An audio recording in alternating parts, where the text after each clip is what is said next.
This is the Barbecue Central Radio Show, which is recorded live each Tuesday at 9 p.m. Eastern Standard Time.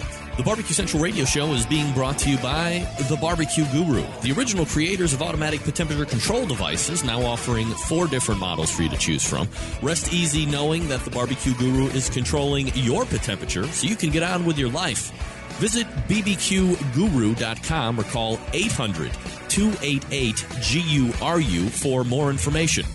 And by Fred's Music and Tasty Licks BBQ Supply, your online barbecue and grilling superstore. From cookers to grills, wood chips and chunks, and everything in between. Also be sure to try the Tasty Licks barbecue brand of rubs and sauces. Check Fred out online at tastylicksbbq.com.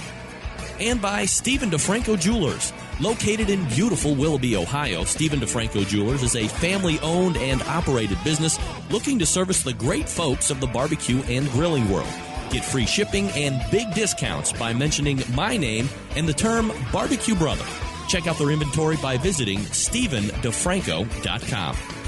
And by Butcher Barbecue, with 30 years of experience in retail, wholesale, meat markets, food service, and customer service. Using that experience, everything they do and sell at Butcher's Barbecue comes from real-world knowledge.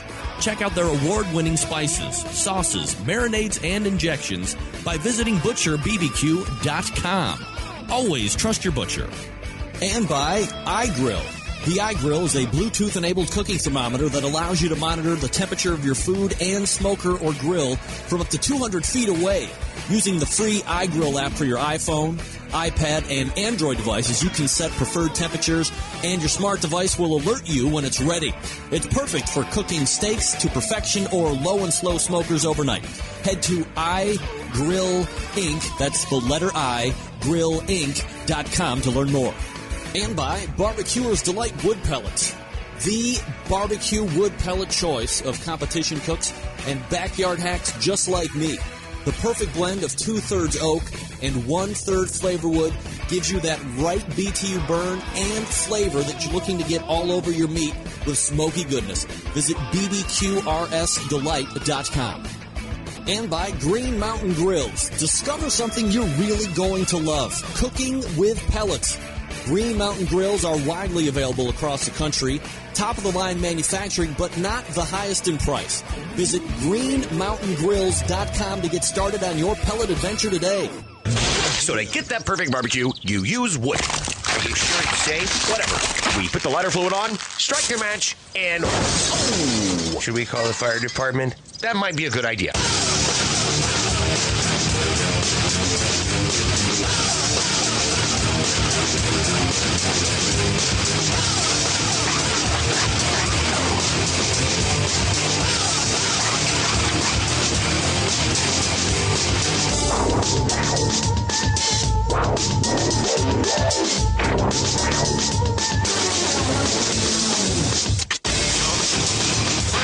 All right, gang, welcome to the really big Barbecue Central show.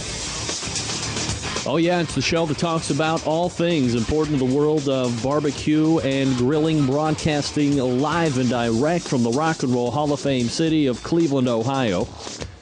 Rapidly becoming known as the barbecue capital of the North Coast. I'm your program host, Greg Rempe. Happy to have you aboard here on your Tuesday evening. 2 bits of contact info in case you want to jump in on the show tonight. It's a toll-free call, 877-448-0433. You can also email the show if you would care to, Greg at thebbqcentralshow.com. Tell this cat, move out of there, cat.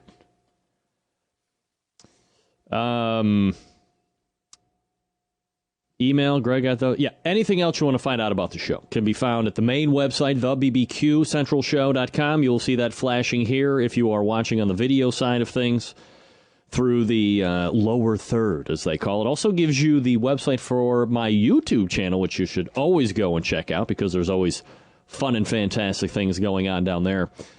Here's what's happening on the show tonight, in case you didn't get the newsletter, which you can also sign up for on the main website. Coming up in about 13 minutes from now, monthly segment, the first Tuesday of every month. By the way, everybody, happy February. I've said in the last couple weeks, 2014 rapidly coming to a close, and no better proof than that for the fact that we are in the first Tuesday of February, and that finds our now recurring monthly segment with barbecue icon, expert, and overall great guy, Ray Lampe, Dr. Barbecue. So the doctor's office is in, if you will. We got a lot of great questions that filtered in through Facebook and the like that we'll be talking to Ray about, amongst other things. Then around 9:35, Damon Wooley from Wooley Bully BBQ Mafia will be joining me.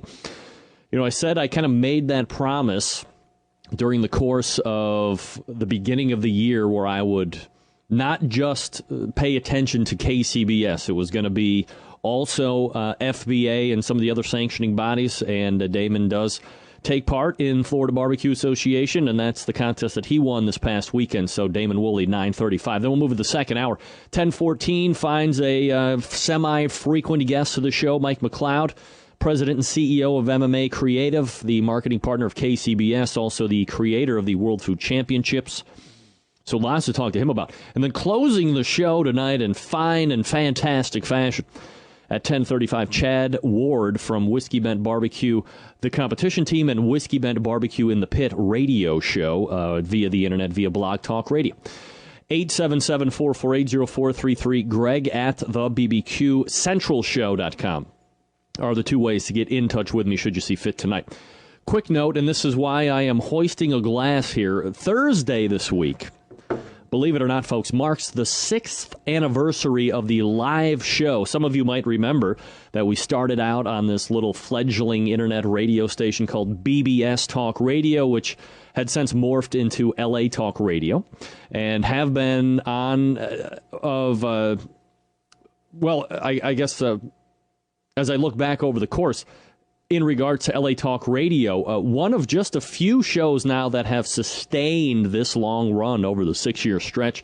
And LATalkRadio.com still carrying the first hour of this show, as it had originally started out as just a 60-minute show when we put this whole thing on board. So big congratulations to my man Sam Hassan and the success of this effort. Now LA Talk Radio, many more years to come, my happy buddy.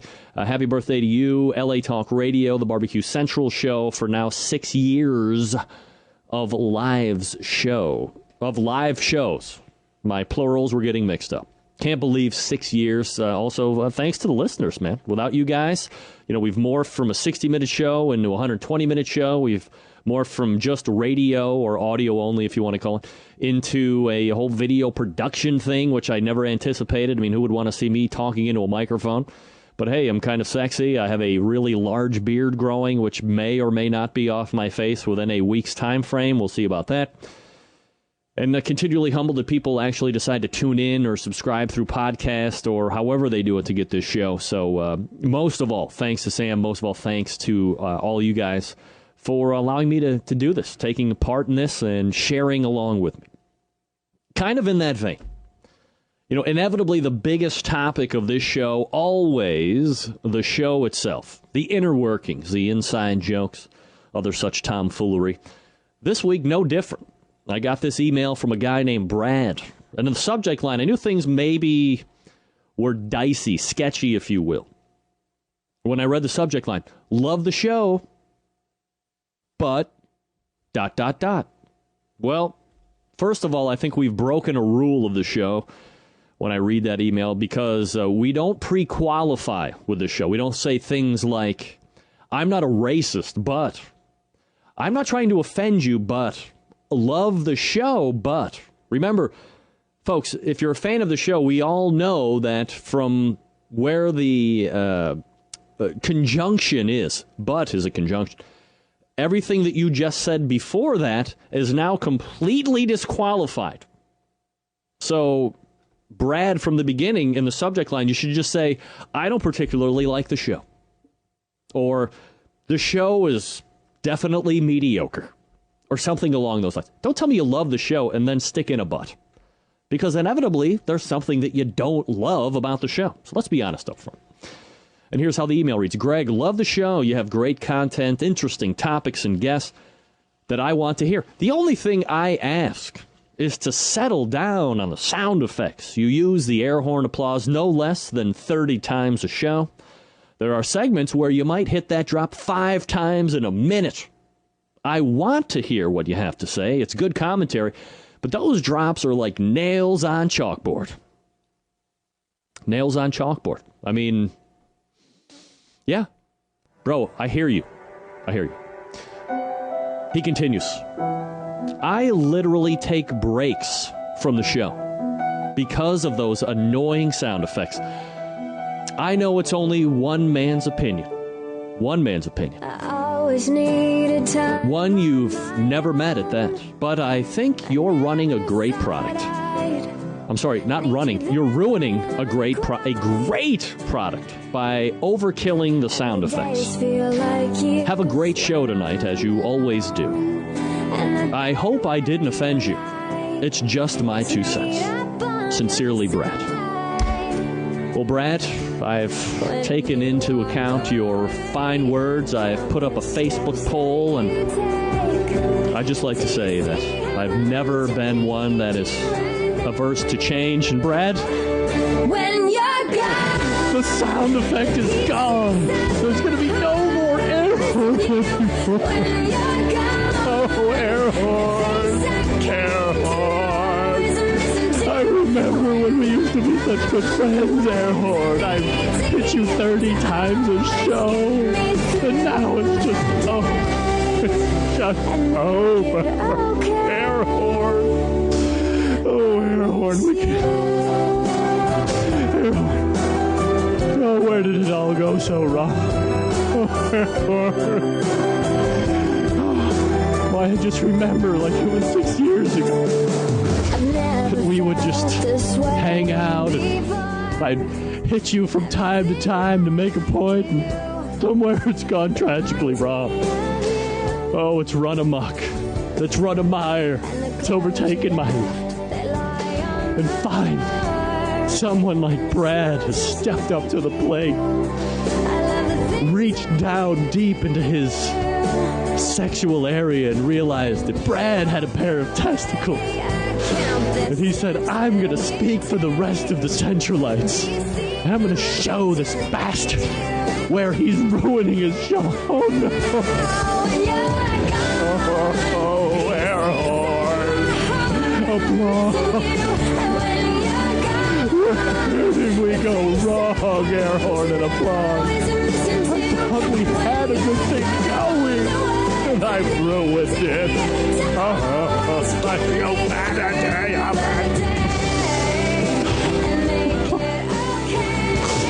Oh, air horn. Oh, applause.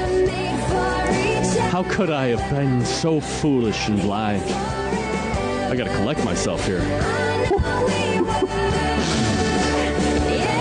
I'm not too big of a man to admit that perhaps I have grown too fond of the air horn, and that's why tonight, Brad, because you said so. Because I was ruining it. Oh, this fuck gets me every time. Oh, thank you. I am going to make the effort tonight just for you, Brad, because you had the testicular fortitude to show me who the boss is. Because you said things in your email like, the only thing I ask is to say, I'm sorry. Maybe I don't recall asking. As a matter of fact, I know I don't recall asking. But that's fine. You heard it here first, folks. We are out of all sound effects this eve. We're not going to do it. No. So you're going to have to give me the instant poll while we read. Shoot me emails, whatever.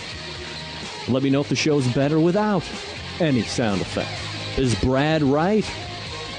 Is me crying for the last 4 minutes over the top? Was that too much? I can't help my feelings. I was crying because of the air horn is gone. make me cry again. Gang, let me talk to you quickly about the longest-running sponsor of the show, located in Warminster, Pennsylvania, the Barbecue Guru. Gang, if you've been thinking about automatic pit temperature control device technology, stop here. This is the company that started it all. They are the creators of this technology. Why would you buy from any other company? Quite frankly, I don't know. Not familiar with how these little beauties work. I'm not going to get into the minutia. But imagine a product that allows you to set your pit temperature, and once set, it keeps it running at that set temperature all the way through the cook. Sound too good to be true? It's not. This is real-life technology, and you can take advantage of it right here today. Now, maybe you're a busy working professional like me, or perhaps constantly on the run with kids doing errands. Quite frankly, you just don't have the time to sit around and set and tend pit temperatures. I agree. I'm totally with you. The Barbecue Guru allows you to throw on a pork butt or a slab of ribs, some briskets, and you're off to do whatever need to get done, and Barbecue Guru maintains the pit temperature you set it at. There are currently 4 models to choose from. the CyberQ Wi-Fi, yes. The DigiQ DX2, the PartyQ, the CyberQ 2, many different models to choose from. And the easiest point of entry, that PartyQ I just mentioned, $129 if you have the Kamado style, extra $10 because you need that special adapter to get on the vent damper at the bottom. But look, $10 more, and you can take it from one cooker to the next. That's why we call it the prostitute of automatic pit temperature controls. In the market for a cooker, look no further than Onyx Oven. The Onyx Oven has been winning on the competition circuit as well as in backyards all over the country. Fully insulated, holds a ton of meat, and accommodates half and full pans for food service, and works seamlessly with the automatic temperature control devices that the Guru offers. So do yourself a favor, head on over thebbqguru.com, check out their products. If you have any questions, give them a call, 800-288-GURU. That's 800-288-GURU. They'll make sure that you're outfitted with exactly what you need to get you up and running right out of the box. 800-288-GURU or thebbqguru.com, the Barbecue Guru. A breakthrough in barbecue technology. We're back with Ask Dr. Barbecue. Right after this, stick around. We'll be right back.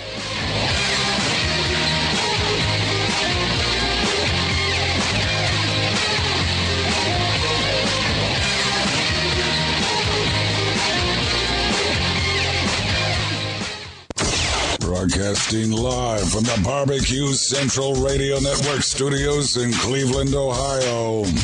You're listening to the Barbecue Central Radio Show. Once again, here's your host, Greg Rempe.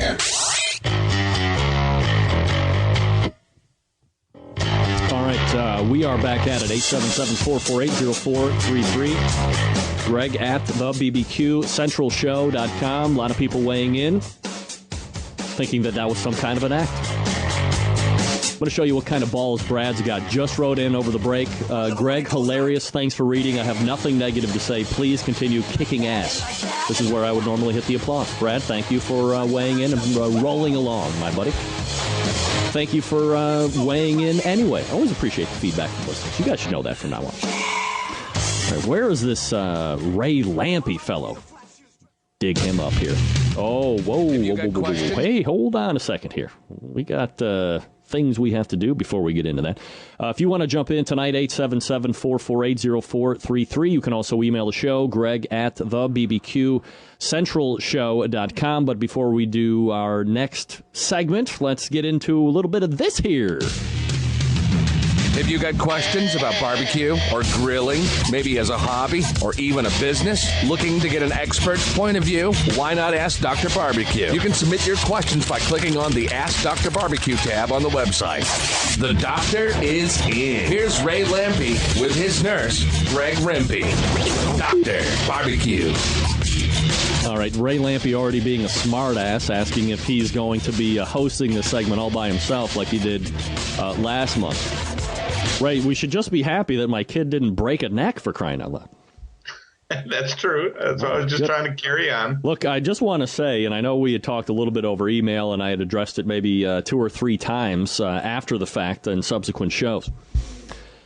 But it makes my job so much more easier when I am conducting, this show is live. I still think that there's a lot of people that get the show through podcasts that don't, for some reason, really understand that this is a live show. It's happening as it happens between 9 and 11 on every Tuesday. And something happened. It was unexpected, really a potential emergency, and I just vacated the freaking premises and just left you holding the bag. And the true professional that Ray Lampe is waited about 5-6 seconds, realized, okay, he's really not coming back. And you just picked up and went. And, a minute or two later, I show back up. But you were continuing to go. I think you could have just, filibustered if you wanted to. Some folks said that was the best part of the show. Oh, you son of a bitch. Now, look, Ray, we're zero sound effects tonight. I'm missing it right now. I'm missing the sound effects already. What can I tell you? All right, well, this is because of Brad. So if you want Brad's email address later on, I'll give it to you. You can give him what for. All right, so Ray, before we start with all the good stuff tonight, let me ask you something. It was on your Facebook page, and you mentioned something about McCormick. I know you guys are doing some work together. What exactly do you have going on with McCormick? Which, by the way, my favorite seasoned salt of all time is McCormick. Oh, really? Oh, of course. Yeah, McCormick is McCormick. Who doesn't use their spices? We all have the old tins in Grandma's house and stuff. But I'm just lucky enough. They are trying to raise a bunch of money for the United Way, and what they're doing is they seeded it with folks like me and just asked us if we would give a flavor story. And my story, if you look at it, is about barbecue rubs. When I started cooking barbecue, the word rub didn't really exist. We used salt and pepper and maybe a little garlic powder, and little by little it turned into this, this elaborate barbecue rub that we use. And that's a story that I told, and it's a bunch of really cool stories. And what they want you to do is go there and add your story as well. And for everybody that adds a story, they're going to donate $1 to the United Way. None of us got paid. They just asked us to do it. We all put a story up there. There's 125 of us that they seeded it with. It's our 125th anniversary. That's a pretty amazing story in its own. But it's called flavoroftogether.com. You'll see the McCormick logos all over it. It's pretty cool. There's a bunch of really cool stories there. And if you add your flavor story, they'll give $1 to the United Way. Just a pretty cool thing to be involved in. Yeah, absolutely. Ray Lampe joining me here on the show. We do our Ask Dr. Barbecue segment here now once a month. It's the first Tuesday of every month. I'm readjusting your page here while we got you on fire. So let me ask you something before we get into some of these questions, and there's a lot of great ones that people submitted here for our segment tonight that we'll get to in just a minute. But I wanted to ask you, not this past weekend, but the weekend before, you were cooking at the Lakeland Pig Fest, which obviously is really one of the bigger events to kind of kick off the competition season, and you cooked it with Fast Eddie. So if we could, maybe a little recap on that particular one. And as I'd mentioned, I asked Eddie last week when I had him on to get his take is, what's it like for you, Ray, to cook with a guy like Eddie, and this is a guy who you've been up and down the road with over the years and really helped to put barbecue on the map. So when you two team together, what kind of a situation is that as cooks are concerned? Well, it was easy this time. Eddie and I have cooked together a few times over the years.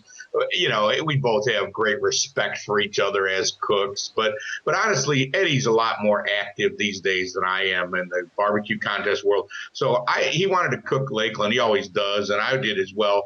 But I was out of town till the last day, so I said, well, let's just cook together. I'll bring all my stuff. I always have an FE100 in my trailer. I'm the big green egg man, but sometimes you got big jobs to do, and Eddie's gracious enough to always have me have a cooker in my trailer. So I said, I'll just bring everything and let's do it together. But Eddie, like I said, he's way more involved cooking these days. So I told him he was in charge of cooking the food. So he brought the rubs, the sauces, the injections, whatever we were going to do. He even had to get all the meat, being that I was out of town till the last minute. So I really wasn't that involved in the decision making early on. Once we got there, I know how to cook barbecue. I'm pretty good with a knife, and so we did it together, the cooking and the presentation. But it really was kind of Eddie's show, except for that the famous picture of the first two legal money muscles cooking on a big green egg there. But other than that, Eddie really was running the show. But like I said, we have great respect for each other, and we agreed on what we did. Unfortunately, we're like old school guys. We actually taste the stuff and adjust it. It's not a science experiment for us. I call these new guys technicians because they do it the same every week, 40 weeks in a row. Eddie and I kind of tasted it and said, well, maybe we should add a little more of that.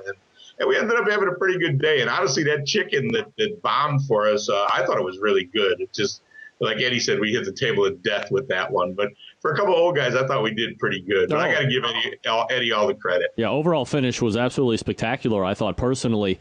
And I asked Eddie, I said, you go to a competition like this and want to get your take on it as well. When other teams see it's you and Eddie cooking together, I said, hey, is it like two contests where they want to win the contest they're at, but they also want to beat Ray and Eddie? And he said, geez, I doubt it. They probably think, look, here's two old coots that have been washed up for years now, and what the hell are they doing here? No big shake. But you go out and you kick a little ass. Is it a little bit sweeter to kind of have that great overall finish and do well 3 out of the 4 categories? It definitely is. I always worry. I don't want to turn into Paul Kirk, and I always worry about that. And so it's nice to get a call once in a while. No, I don't think anybody's scared of me and Eddie anymore. 10 years ago, they might have been, but not so much anymore. The lineup was, Myron was next to us, and Rod was down a couple from us, and Trigg was in there, although Johnny kind of is getting into that same boat with me and Eddie these days. And a lot of young whippersnappers, Donnie from Warren County. I mean, I don't think anybody was scared of me and Eddie. So, yeah, it's kind of the other way around. We're kind of happy to see our name up there in the middle of it. Ray Lampe joining me here on the show. If you ever want to submit a question to us, go to askdrbbq.com and shoot us a question. You can also visit Ray's professional website, drbbq.com. All right, Ray, so let's go ahead and head on over to the Facebook here and grab some questions for Ask Dr. Barbecue. First one was coming in from Midnight Oil Steve Ray, and it says, Greg, is it okay to call? Oh, okay, well, yeah, of course you could call. Do you enjoy a nice Coca-Cola while barbecuing? Well, matter of fact, I do. There's one right now, a Coke Zero, and is my choice. All right. Now you had. Oh, hold on a second here. I got some more comments. This was a very popular post I made. All right. Favorite commercial brand barbecue sauce? If I'm eating it, Gates. Gates Original is my favorite barbecue sauce. I really don't use much barbecue sauce personally. I buy one bottle if I'm in Kansas City, and it seems to last a year. So for me, it's Gates, but not everybody likes Gates so much. If I'm serving, I would just go to the store and buy Sweet Baby Ray's. Everybody seems to like that stuff. What about steak sauce? Are you a steak sauce guy? No, not out of the bottle. I make, once in a while I'll make some kind of homemade thing with some shallots and garlic and maybe some mushrooms and butter. But stuff out of the bottle, I wouldn't bother putting that on my steak. I like my steaks kind of just a little bit of Lowry seasoned salt on them and grill them up. All right, Cancer Sucks Chicago, Scotty Johnson asks, I would like to hear your thoughts on grilling off the money muscle at Lakeland, what temp you pulled it at to cut it off the rest of the butt, and what flavor profile you used. Yeah, those things, we basically didn't do anything a whole lot different than we would have. Eddie trimmed them. They wasn't even hanging off like by the one little hinge. They were just kind of trimmed, still pretty much attached to the butt. And he cooked them overnight on the FE. They were done. And then as long as we have the option, we cut them off. But they were fully done. I think they were in the 190 range when he pulled them off. Wow. They had a good long rest, though, so they were cooled off pretty good. And then I cut them off after they had rested even, and just as long as they were allowed to grill them and brush some sauce on the thing and finish it up, why not? But that was all we did. I trimmed them up, got them in nice shape, so they had a nice shape to them. And there was a little piece of where we had been hooked on. And I just glazed it to get them caramelized. So, yeah, it was no big deal. I just couldn't pass up the opportunity to take a picture and post it because it was the first legal time that had been done. But we did not. Now, I can tell you at the cooks meeting, they told us that if you put it on the cooker for 30 seconds, well, they didn't tell us that. The question was asked. And the implication, as I remember it, was that if you put it on the cooker for 30 seconds, that would be considered having been cooked, and you could take it back off and separate it. I'm not going to get into whether that's right or wrong, but that's not what we did. So, I mean, what is the legal definition of whatever is going on right now? What you did is fine? Like in years past, you weren't allowed to separate and then reheat again? Or, I mean, it's very convoluted from what I understand. It was brought up for sure at the cooks meeting in Lakeland. I didn't get involved. We were just listening, but the question was, what do you mean that after once it's been cooked? Does that mean cooked to a certain degree of temperature? And there was a board member there, and Carolyn Wells was there, and a rep that was talking, and they would not define anything being required that it had to be cooked to a safe temp or anything. And the question was flat out asked, does that mean I could put it on for 5 minutes? take it off and then separate it. And while they didn't say, yes, you can do that, they didn't say, no, you can't. The way I took it, the conversation was, yes, you could do that.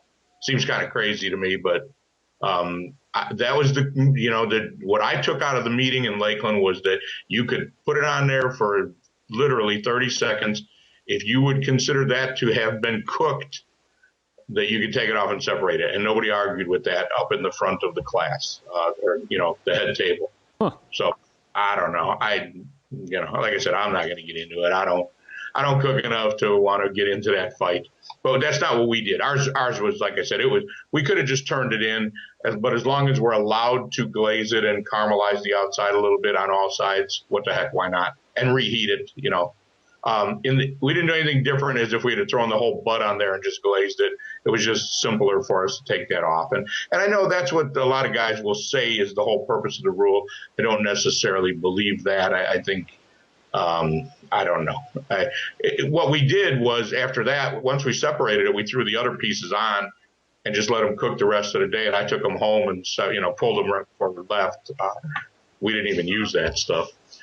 So next subject. There you go. Ray Lampe joining me here on the show. Ray, our barbecue team is going to purchase a new smoker this spring, and we're thinking about a gravity-fed charcoal smoker. What are Dr. Barbecue's thoughts, and does he have any preference? We already have a Big Green Egg, and we love it. Well, I like that you put that in there. Yeah, right. I personally think you should buy more Big Green Eggs, but if he insists on a gravity-fed smoker, honestly, I don't know much about them. I know about them. I've never cooked on one, actually, but I had a Jedmaster back in the day, and I got a feeling it cooks very much like that. It's a sealed unit with the fire away from the food. The two things I'm going to see about it, I think you're going to have it's going to be hard to develop a good bark because it's going to be so humid in there. There's nowhere for the moisture to get out. But heck, guys are winning on them all the time, so why not? The other thing that I would maybe not like about it is it's going to be consistently the same temp throughout that cooker. And while that's what we strive for, sometimes it's nice to have a hot spot and a cool spot. Those Jambo guys are living off of that, and so that would be my concern. If you're good with cooking everything at exactly the same temp, I think that's going to be a good cooker for you. But if you're a guy that likes to have a hot spot and a cool spot, I don't think those things do that. But I'm really not an expert on them, but that's just what I think by looking at them. Do the guys, I just want to make sure I understood what you said, the guys that have the Jambos are living off the hot spot and the cool spot, or the fact that it cooks so even? No, the hot spot and the cool spot, definitely. Johnny Triggs got a little shelf up in the corner of his, he calls a microwave. Isn't the overriding selling factor of a Jambo pit the fact that it is a consistent temperature from left to right and from north to south? I don't think so. No? Well, what's the big deal about a Jambo pit then? I don't know. I mean, if I'm buying, it looks great. So does a Ferrari. If I'm buying a pit, to me, the interesting factor would be to have something that would run even temperature from one side to the next. I mean, obviously, otherwise, I know it's going to be hotter towards the fire, and it's going to be maybe a little cooler towards the stack, right? Well, if you're a caterer, yes. But if you're a contest guy, that's what I'm getting at with my opinion about the gravity-fed cookers. I think it's a good thing to have a hotter side and a cooler side. I'm not talking about like a crappy $200 offset. Right. Those things with the big insulated firebox and heavy steel. But there's no real baffle or anything in a Jambo. I don't know if you've ever looked inside one. There's just there's a little kind of a thing where the grease don't go back in the fire, but there's not much of a baffle in there. The heat just kind of comes in. Now, they have the stack down low, so the heat banks down to the level of the stack. So it'll get reasonably even in there. But I honestly think, and again, I'm not an expert on those either. You'll have to ask the guys who cook on them. But I think that if they told the truth, they would like the hotter spot. You look at a big brisket, there's a big fat end and a thin end. Well, you don't necessarily want it cooking the same on both ends. I don't want my butts cooking necessarily at the same temp as my ribs. And if you've got one big cooker that's all exactly the same temp, it's kind of a problem. Yeah, that makes sense to me. Ray Lampe joining me here on the show. A question from Rod Gray of Pellet Envy. Your go-to flavor profile for pork spare ribs? Well, Rod's just being a smartass because he put something on Twitter today about the polar vortex and what else? There was one of those other new terms he was talking about, and I told him it had probably all come to be just about the same time that saying taste change to flavor profile, because seems like barbecue guys use that term a lot in lieu of taste good. So Rod's just being a smart ass. Wow. Hard to believe, but we'll move on from there. This question coming in from Jeff Starks, and I think this is always a good question to address every now and again. It says, Ray, what's your advice for newer competition barbecue teams in acquiring sponsorship dollars to offset costs? And I think, before you answer that, let me just kind of preface this with a few comments of my own. I think it's tough for that question to be asked because, to me, and I'm somebody who, started the show with $0 to my name, zero sponsorship dollars. Nobody was jumping aboard the show when I started it to say, we would just want to give you some money to help offset costs or anything. This was something, a labor of love that I built and had to prove out and perform and show numbers. So to me, to answer Jeff's question right off the bat, it would be, prove that you can win or that you're going to bring something attractive to a company that is either going to get them views or web traffic or drive traffic, physical traffic into a brick and mortar store, but give them value instead of just asking for money. That's got to be like the most simple answer, right? Yeah, that's the basic, way to get sort of, life as an entrepreneur. How do I figure out how to get people to give me money? Well, you give them something of value in return, whatever that may be. To me, hanging up a sign in your team site, cook site at a cook-off that's worth about $5. But on the other side, and teams are willing to trade out for briskets. I've never been a believer in that. I've always had higher expectations, and someone wants to give me a free brisket. I don't want that. I want them to give me $200 and then I'll buy a brisket. Right. So that's just the way I do things. But if you're just looking to offset things a little bit, I guess, there's no guys think there's a secret word that you say, like a magic bullet, and it's not, man. You got to somehow make yourself attractive. Guys do all kinds of different things. Okay, cook the company, picnic for a guy. Maybe he'll give you a few bucks. Most corporate sponsorships are because the guy works for the company, and that's what I see. But honestly, there's also a lot of, I call them fake sponsorships too. When you see a guy hanging up the Budweiser sign in his tent, he probably just stole the sign. He's not sponsored by Budweiser. They kind of make themselves look like they're sponsored. And there's all these sponsorships by like David and Oak Ridge and some of them guys that are trading out product for Phil Hopkins has been doing it forever, trading out product for hanging up a sign. Well, that's all good if you're just in the industry. If all you're interested in is free rub for the cook-off, I guess, start contacting those guys. And then, like what you said applies, you got to win something. But one of the keys that you see this a lot from guys talking on the internet about, the well-funded sponsored teams. There is only a handful of teams that are living off sponsor money. Yeah. Most guys are just guys that can afford it. It's a hobby for guys. The real answer is get a better job, make more money, and spend it yourself. When you look at these guys at all these motorhomes, nobody, and I would feel safe saying zero of the barbecue competitors have bought a $250,000 RV because of sponsorships. When you see those things out there, these are just guys that have had a good career in their life, and they're spending it on a hobby. You see big boats, so I don't know. I'm not that much of a believer in sponsorship. I think it's going to happen. We're going to see it one of these days, but there's very few teams that are really well funded by a sponsor. So if your expectations are to be the next NASCAR, I think you're going to have to wait a little bit longer. However, like you said, win, have something to say, do this kind of thing, always, be out there on the internet doing what you can, talk to people. Don't want to just sit in your motorhome and expect to get sponsored. Make yourself valuable, make yourself the guy. I made a career out of this, somehow made myself the guy that people wanted on their team. Because I did so many different things. Being active on the internet, being good looking like I am, that helps a lot as well. Sure. Ray Lampe joining me here on the show and lying while we're at it. Look, you can check out Ray at askdrbbq.com, which is the website where you can submit us questions, and we'll answer it here on the first Tuesday of every month, or you can check out Ray on his normal website, drbbq.com or drbarbecue.com. Ray, always appreciate the time, and thanks so much for coming on tonight. Greg, it's good to talk to you, man. Take care. We'll see you next month. There he is, Ray Lampe, everybody. This is where I would typically play the horn, but I'm not. So I'll let the graphic play instead. That's fine. We're doing it for Brad, ladies and gentlemen. No sound effects for Brad. All right. Coming up next, Damon Wooley from Wooley Bully BBQ Mafia. But first, let me talk to you about Butcher's Barbecue. Look, here's some pointers. This is what we call a live read in the industry. Guess what? I'm putting it over here because I don't need it. I know a bunch of things about Dave that you need to know if you don't already. First and foremost, Bird Booster. You know about the pork, the prime, the beef injection, all that good stuff, all the things that Dave has been known for years.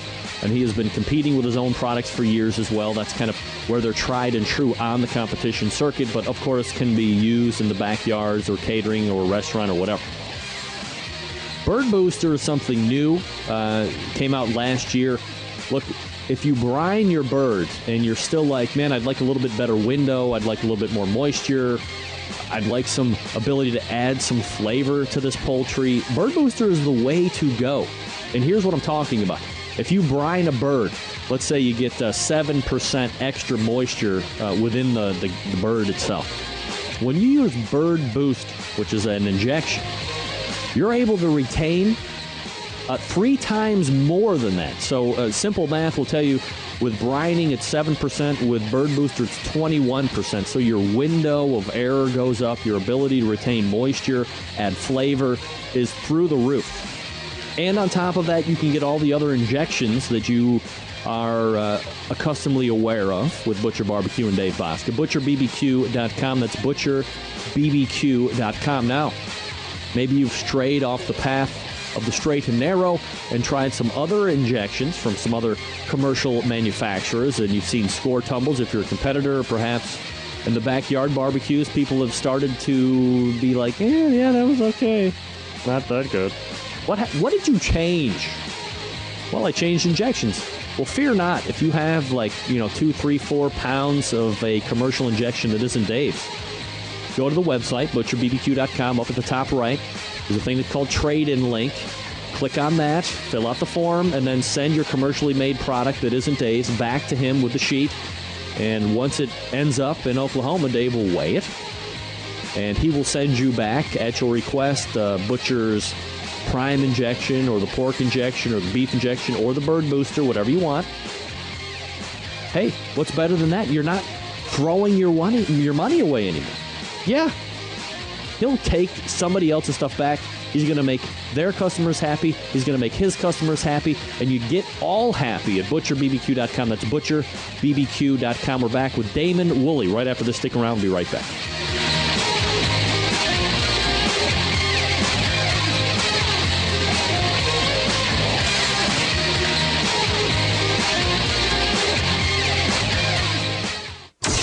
Get in the smoke. Call 877-448-0433 to get on the air. Now, here's your host, Greg Rempe. Big B, Moonshine Band, Suburban Respect. Let's go! All right, welcome back. Thanks again to Ray Lampe for joining me. Last segment, talking about a host of things. I think sponsorship is always important to talk about, by the way. My next guest, a competitive barbecue cook, competed in the Winter Haven barbecue contest this past weekend, walked out with the overall victory, and here to recap it is the pitmaster of Wooley Bully BBQ Mafia, Damon Wooley, joining me here on the show. Damon, how are you, buddy? Outstanding. How about you? I'm doing absolutely fabulous, Damon. Appreciate you making time for the show tonight, buddy. And I guess before we get into this contest this past weekend, for the folks that aren't as familiar with Wooley Bully BBQ Mafia and so forth, a little background maybe on you personally, and perhaps is barbecue something that you have grew up around? Is it something you always been around, or is this a deal you got into later in life? You know, it's kind of a funny story. I grew up cooking since I was a little kid in the kitchen with my grandma, and we never really barbecued per se. I mean, we cooked on the grill outside, but we never did like competition stuff. It's all backyard, my dad and everything. And, our biggest barbecuing experience was, cooking some ribs on a WSM or something like that growing up, but we didn't know anything about the deal now. And we just happened to be sitting around one afternoon. I believe it was called the All-Star Barbecue Showdown. Yeah. It came on one of the TV shows. It had Ray Lampy and Myron, and I think Chris Lilly was hosting. And we watched that as a family, and we're like, man, that's pretty cool. That'd be something fun to do. And at the time, I was kind of involved in competitive bass fishing. I was, I guess, chasing some kind of pipe dream there. But, most guys like competition. But anyhow, we decided to buy a smoker and just got to studying the sport and decided we'd go try a contest. There was a backyard contest over in Perry, Florida, which is about an hour from my house in Live Oak. It was the FBA event, and we went over there and got lucky and won the thing. Wow. And then, of course, we were hooked after that. We stepped up to pro. They're like, you can't cook backyard anymore. So we went to pro, and we got our ass kicked for several contests, and went through the school of hard knocks, and finally met some nice people, and I actually went to the Rub Bagby's cooking class, his very first one he ever had. He had it in Live Oak, and helped out with him, and learned some things from him, and learned some things from Dana Hillis and other people along the way throughout the years, and just kind of worked at it really hard. I actually, the only official class I ever took that came later in career was when I took Pete and Melissa Cookson's class up in Georgia, because I wanted to branch out and learn how to do NBN. And at that time I was, had some success cooking FBA and had dabbled in KCBS, but I really wanted to do the NBN thing, because that was just the whole hog and all that was just something to me. And I went up there to Georgia and did a contest, NBN contest, and cooked all three categories right out the gate, which was a pretty daunting task. And I had my buddy Dana Hillis come cook with me and my family, and we wound up taking first place whole hog, which was what I was after. We didn't win the contest. We got beat by Lonnie Smith and Shoulder, or Lonnie didn't win. Dixon Q won, I'm sorry. But anyhow, that just fueled the fire even more, and since I've began good friends with Pete and Melissa, and have gone out to Memphis in May and had the opportunity to cook with them a couple of times, and meet a lot of people on the NBN circuit. I've cooked several KCBS up in Georgia and North Carolina over the summer months when I'm not working, and met some awesome KCBS guys. And I just love the sport of barbecue, whether it's, NBN, KCBS, FBA.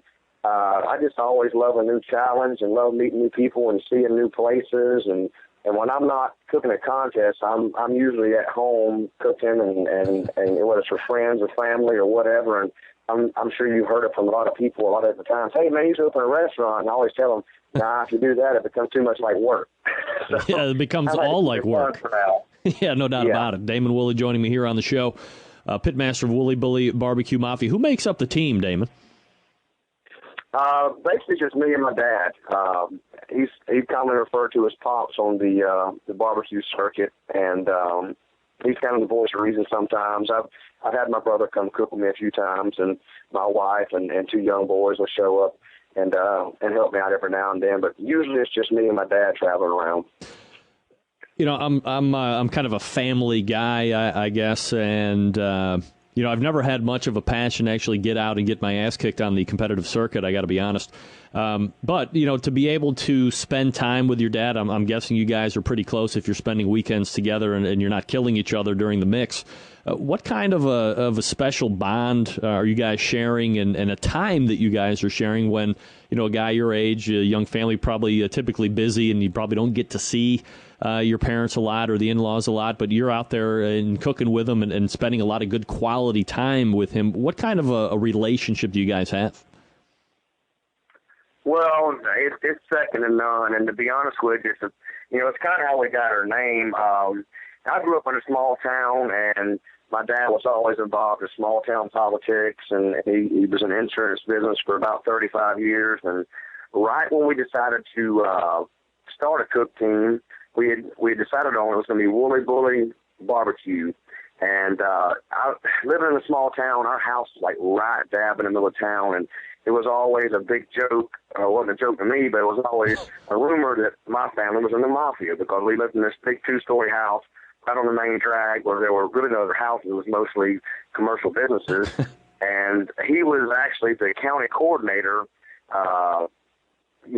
there at the very end of his career, and he got fired about a week before we did our first competition, and we were still supposed to cook this big dinner for the county that weekend. And I was like, well, we're going to change our name. It's going to be the Barbecue Mafia. We're going to show what's up, and so it was kind of a joke at first, but it stuck, and that's where we came from. And to this day, there's still people in town that talk that noise, but it's kind of all in fun. But we go out to these contests, and not only are we cooking together and spending the weekend together, but we spent hours and hours together.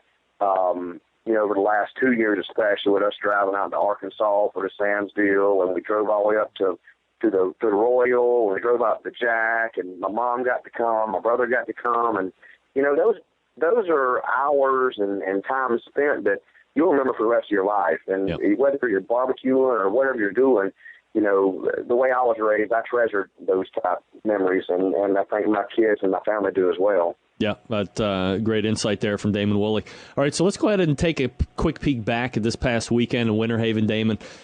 Big event, lots of teams were in on it. In general, how does the cook go for you guys over the weekend? Is there anything that comes up that you didn't account for? We had I always joke that it's, you usually do the best when you think your cook was the worst and vice versa.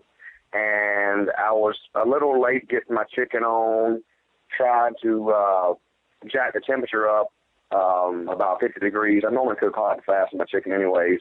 And I hadn't cleaned my cooker real good from the night before. I was helping a buddy out who was vending, cooking some ribs for him, and with the extra heat, some of the pellets in the bottom caught fire, and I'm sitting there watching the cooker closely, and I could tell it was on fire. And a friend of mine said, "You going to open it?" I said, "No, I'm not opening it." And I said, "It's just got to go do its thing." And so I pulled the chicken out, and I said, "Well, it's got to be done no matter what." We turned the chicken in, and I stuck my finger in the pan and tasted the sauce or the juices that were in the pan, and I was like, "Oh man, that tastes bad." And I never tasted chicken. I took chicken out, salted, boxed it, and I never even tasted chicken. My friend tasted it. My dad didn't even get a taste. I threw it all in the garbage. Said, "Oh, it's got to be bad." I didn't do any good on chicken. Threw it away, and wound up getting snuck in at 10th place chicken. So that was kind of a joke amongst everybody. So that was our only real fiasco. Everything else was pretty much, on time the way it was supposed to be. But there was such a high quality caliber of cook teams there. I mean, this is not an exaggeration. There were 45 cook teams there that could have won and have won. So it was just very fortunate for us. We feel very blessed to have been lucky enough to hit the right tables, and just, the moons and stars aligned, and it was our time. So, I don't take anything for granted when it comes to cooking, because I know there's so many great cooks out there nowadays. It's tough to win. Yeah. So you're getting ready to throw out 10th place chicken. When you get that call in chicken initially, is it good to kind of get that first call, and do you feel like it gets a little momentum building into the rest of the categories? Yeah, sometimes, everybody always jokes that if you get a call in chicken, you've got it whooped. But when we first started off cooking, that's the only thing we could ever get a call in. We just couldn't do anything else. And then once I finally got other categories coming around, chicken fell off. So I spent, the better part of a year and a half, 2 years chasing down chicken, and tried a new technique, a new flavor profile the first of last year, and it hit, and I just ran with it all year. And, it was in the top 10, I think, every time, but like 3 times. And so I was pretty confident about that. And, that's one of those things that's really tough, in my opinion. It's the very toughest category because there's so many variables. And with meat selection and what the judges might want and everything else. But, yeah, it felt good to get a call on that, especially I joked with the guys, and man, somebody got robbed. But I don't even know how good the chicken was. I never tasted it. I know it was done because I didn't bring it back. But yeah, no DQs on that. So 10th in chicken. You end up getting 4th in ribs, 15th in pork, and an 8th in brisket. So, as you're getting, 3 top 10 calls or better, obviously you don't get called probably for the pork because it's 15th. Are you guys keeping track of everyone else that's getting called up to see where you might be in an overall sense? Yeah, everybody was saying, "Oh, you got this. It's either you or good buddies." And I'm thinking, well, they got 4 calls. There's no way I've won this. And when they called good buddies for a reserve, it was bittersweet because, those are good friends of mine. Joe is a really good friend, a really great cook. And I'm like, well, I either really bombed the hell out of a pork or I just won this thing. And then, of course, when they called me, I was ecstatic. Maybe a little more excited than people thought I should have been. And I hope nobody took offense to me. I was kind of like whooping it up. I wasn't arrogant about it, but I was literally overcome with emotion, probably more than I've been, even with my first grand. And we've talked about that with a couple of friends of mine. I don't really know why. I guess because I had a lot of family members there. Maybe it was because it was the 10th anniversary. Maybe because it was so built up. I'm not really sure why, but, you can't really control your emotions. Sometimes your emotions control you, and it was just a surreal moment at that particular time. So, are you guys out on the Team of the Year run for FBA this year, or is that not even in the front view right now? No, unfortunately, I teach high school for a living and also coach, and it's tough for me to take off every weekend. Even though I live in Florida, the majority of the contests for me are 3 hours plus to go to, and I'm kind of like Rub with Swamp Boys. I rolled in late to several contests on Friday afternoon because I've had to work the full day or at least half a day, and then try to roll in there and play catch up. And I would love to. I mean, it'd be awesome to be able to do those, and even better yet, travel to do more KCBS or MBNs, but I'm limited by leave time, and just like tonight, I mean, both of my boys are in soccer, and I mean, I didn't get home tonight till 7 o'clock with them. So to me, like last weekend, they actually missed their soccer games to come with me because they love that contest so much. That kind of says a little bit about how much they love barbecue. But I'm not chasing the Team of the Year points at all, and I'm happy to go out there and be competitive. And I think everybody gives me a hard time because they're like, why don't you cook more events? Your percentage is this and that. I'm like, man, I put way too much thought in this. I come show up and cook and have a good time, which I do the best I can with it. Yeah, no doubt about it. Damon Wooley is the pitmaster for Wooley Bully BBQ Mafia. Damon, congrats again on the win this past weekend. And, man, thanks so much for coming on tonight, man. Let's do it again.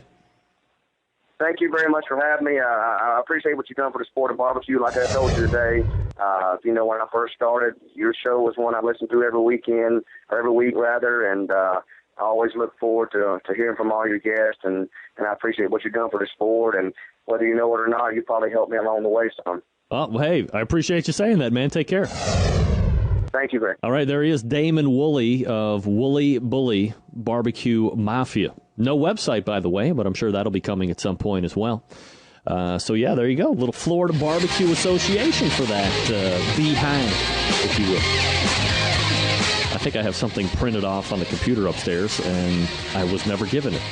That's all right. I'm here to talk to you quickly about Tasty Licks Barbecue. Fred Bernardo, the gang over there at Tasty Licks Barbecue Supply. By now they're carrying Kamado Joe cookers, the Meadow Creek cookers, any number of cookers, grills, smokers, the biscuit-style smokers, all that stuff. All of these products in stock, ready to ship to you directly. Have you been looking for the Oak Ridge brines and rubs? Have you been looking for the complete line of Plowboys rubs, sauces? How about Smoke on Wheels products? Tasty Licks has them all ready to go. Of course, you know by now, Tasty Licks, your barbecue Big Green Egg headquarters, including many items that you can't get for the egg anywhere else, made specifically for Fred Bernardo and the gang over there at Big Green Egg. Parts in stock right now. You need them, they'll ship them to you at a fair price, and they'll get to you quickly. Also, if you're looking for injections, Fred Bernardo carrying the full line of all the heavy hitters. Butcher's Barbecue, Cosmo's Q, every type of barbecue guru and their associated accessory. Tasty Licks is a Green Mountain Grill dealer as well. And as Fred says right here on the show when he's on, providing classes to the public. A lot of those Fred teaches himself, but he's also bringing in top names in the industry to teach the competition classes, also backyard classes as well. I think sometimes the backyarder gets overlooked, and Fred making sure that he is taking care of all of the customer bases here. And you can find him at tastylicksbbq.com. Attention teams, Tasty Licks, your barbecue headquarters. All supplies for competition teams, pans in different sizes, aluminum trays, gloves, thermometers, turning boxes for practice. Make it your one-stop shop. TastyLicksBBQ.com, the place to go, so head on over now. Enjoy all the videos that Fred puts up on his page. Plenty to choose from, very entertaining. And don't forget Tasty Licks supplying their own line of barbecue rubs and sauces. Got to try those, very good. Man, I have a buttload of brisket rub and sauce I'm going to be giving away here on the show soon. Unless I hoard it all for myself because it's that good. When you order, drop Fred a line that you heard him about here on this show and let him know his support of the show. Appreciated.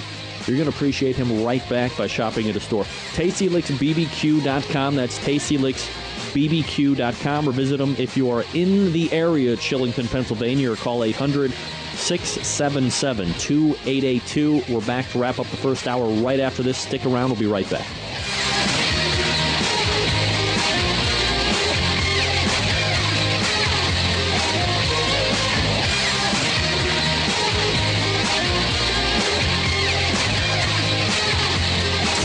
Broadcasting live from the Barbecue Central Radio Network studios in Cleveland, Ohio. You're listening to the Barbecue Central Radio Show. Once again, here's your host, Greg Rempe.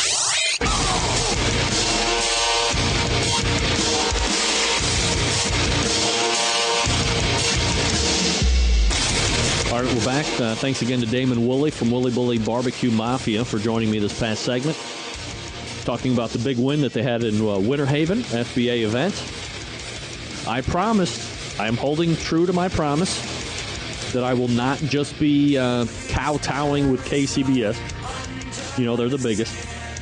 But Florida Barbecue Association still continuing to grow and gain popularity, all that good stuff. So I'm actually going to be, is it Tony Wolf, the president of KCBS? I'm out to him right now. We're trying to hook up a conversation, so we're going to be talking to him about maybe doing a quarterly or at least a couple times during the year to get us up to speed on what's happening over at FBA. Don't want to leave my FBA brethren in the dust. I want to cover all facets this year. 2014 resolution. Just like my resolution to not use any more sound effects. This is where I would hit the applause button. But I'm not. I'm not doing it. Brad said no way. So I won't do it, as Brad said. All right, we're going to step away here real quick. I got to run upstairs and see if my read is up on the printer. Refresh. And then we'll load in for the second hour. You are listening and watching the Barbecue Central Show right here on the Barbecue Central Network.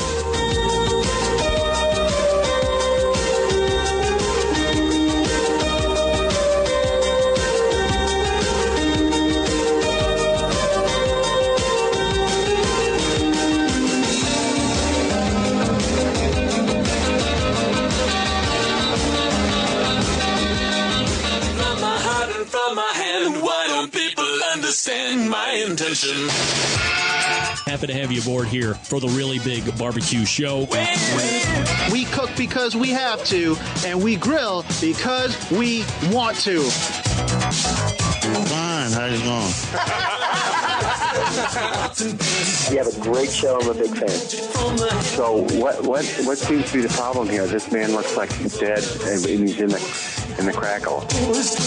Charbono! It's all about the Charbono, dude! Succulent fish. What? He ate 54 wieners. But listen, Lavernius, shut your face. I'm shaking like a dog shit peach seeds. We have top men working on it right now. Top men. Ooh, my creation. It's my creation.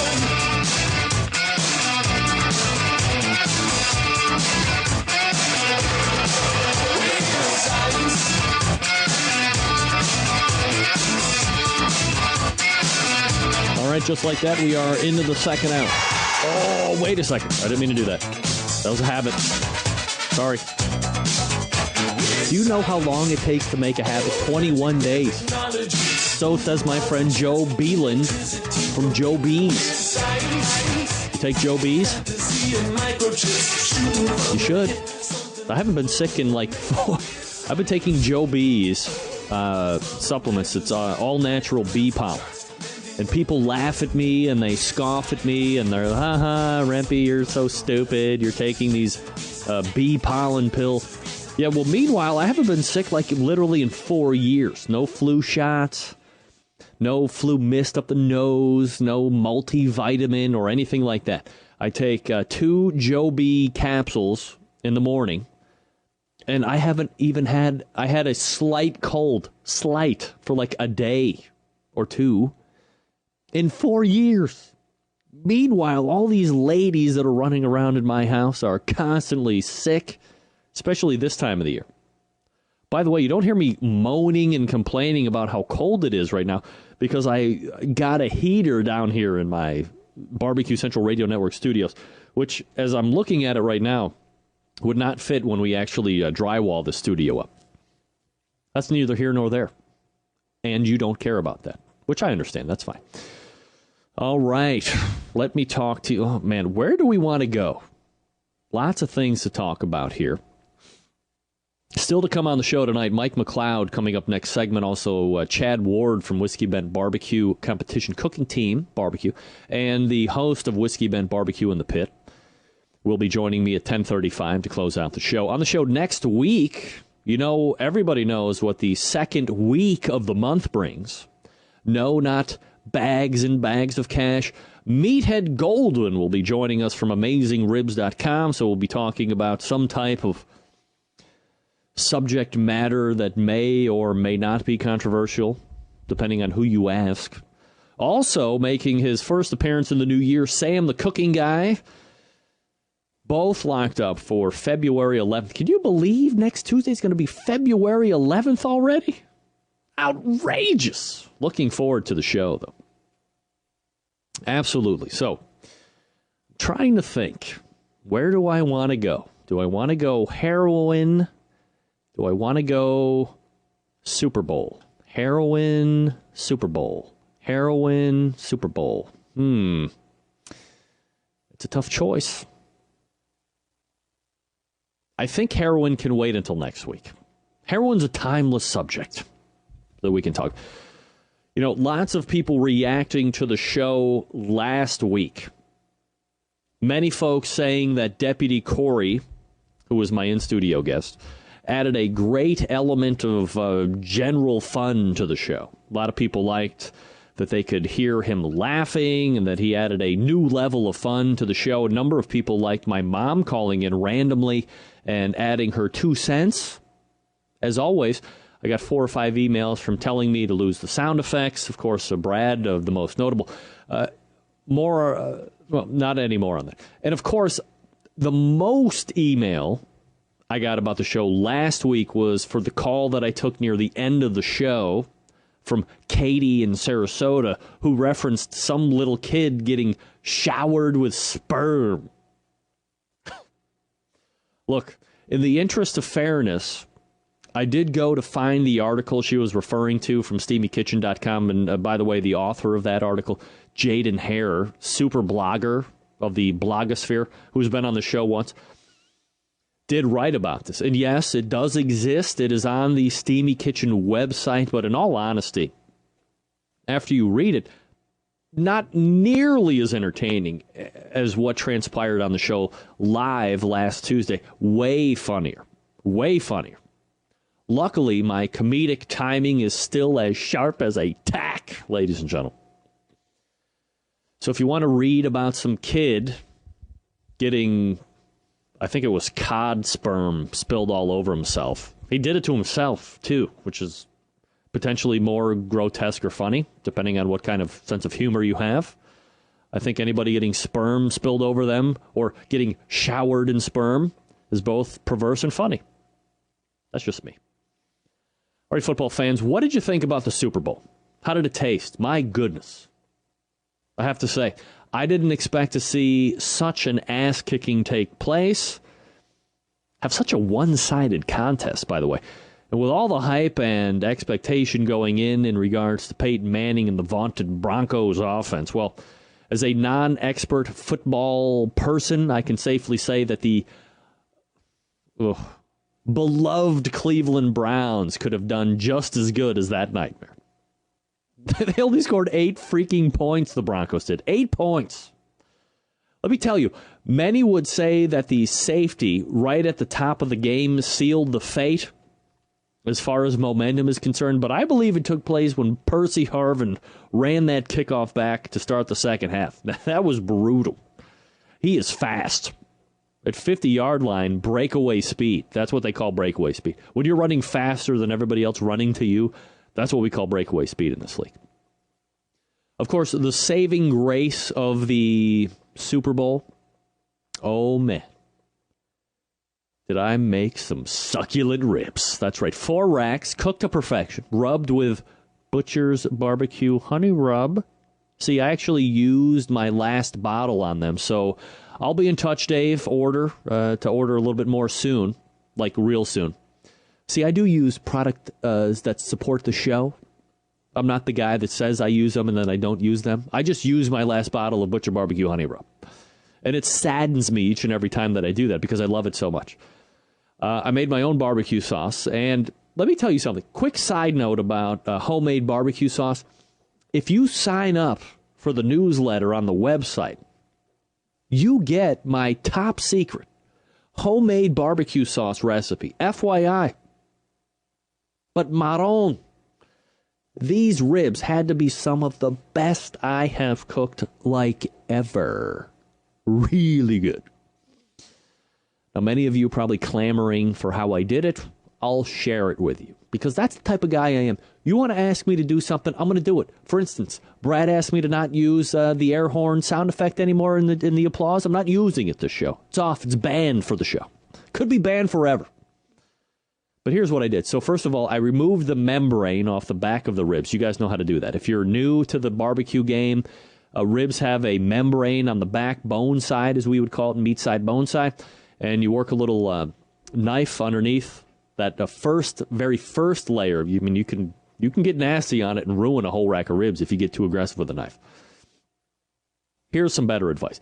Be sure to check out my YouTube page, which you can find right there, YouTube/barbecue, the number 4, the letter U. BARBECUE, the numeral 4, the letter U. YouTube.com. Check out my YouTube page and see the method that I do for removing rib membranes on baby backs. Well worth the 2-minute time investment. Save you years of removing membranes. Then flip them over, thin layer of EV olive oil, rubbed with Butcher Barbecue Honey Rub, not once, not twice, but 3 times. Then into the cooker with applewood pellets for about 2.5 hours at 225 degrees. Got some succulent color. Then racks off the cooker into the kitchen for foil. So lay out the foil, then brown sugar down, 3 pats of butter down, drizzle with a little agave nectar, then ribs meat side down on top of that. And then, just for fun, 3 more pats of butter on the bone side, and then a couple, 2, 3, 4 squirts of apple juice to get a little moisture in there. Oh, man. So good. So good. You know, that reminds me of something. Doing all my prep work in advance as I ought to do, I took 2 sticks of butter out and cut them into pats. I mean, what a pain in the ass. Here's the kicker. I can't find squeezable butter anywhere. Like anywhere. Where the hell is Parquet squeeze butter at? Is this like a regional thing? A southern thing or something like that? I was so pissed in the store that I called my 1035 guest, Chad Ward from Whiskey Bent Barbecue. I ended up yelling at his voicemail because I couldn't find the squeeze butter. Could someone tell me where you find this stuff? I can't find it anywhere. Would love to know.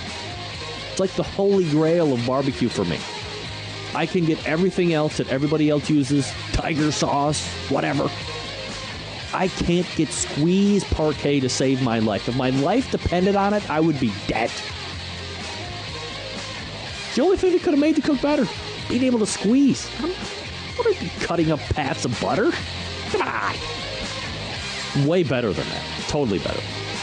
All right, coming up next, Mike McLeod from MMA Creative. Stay tuned for that. Let me talk to you quickly about Stephen DeFranco and Stephen DeFranco Jewelers. Hey, folks, maybe you didn't know it's February 4th, according to my Stephen DeFranco watch right there, the Accutron Precisionist. That means in a mere 10 days, Valentine's Day coming. No fear, I got you covered here. First, go to Stephen DeFranco's website, DIFRANCO, StephenDeFranco.com, peruse the inventory, and then once you find what is going to get you out of the doghouse this Valentine's Day, man, don't screw it up. I've been saying it for like 3 years since he sponsored the show. Don't screw it up. This year, don't be the douche that screws up Valentine's Day. Let Steve help you out. Once you see what you like, call him, 440-943-2700, 943-2700, area code 440. Ask for Steve when somebody answers the phone. Say, hey, Steve, this is Jim, Tom, Bobby, or Sue. I listen to the Barbecue Central show all the time. Rempe tells me to call in, ask for you. I want the barbecue brother or sister discount, and here's what I'm looking at. Now, Steve going to take you on a little bit of a journey. Going to ask you questions, going to make sure that what you are looking for meets the need, meets the feeling that you're looking to get out, meets the budget, not trying to upsell you into something that you don't need. So Steve isn't working on a commissionable dollar, so to speak, where he wants to have you spend $600-700 more so he can line his pocket. It's not about that. He wants to make sure you're happy with your first purchase, your 8th purchase, and your 800th purchase. Customers for life, that's what we're looking here for at Stephen DeFranco, and that's why I've decided long ago that I'm only buying all jewelry from Stephen DeFranco because he's local. He's here to help the barbecue and grilling community, and he's here to help you save dollars, free shipping, all the free stuff that you don't get from the big chain stores. Forget about it. Call him, 440-943-2700. Visit the website, StephenDeFranco.com. We're back with Mike McLeod right after this from MMA Creative. Stick around. We'll be right back.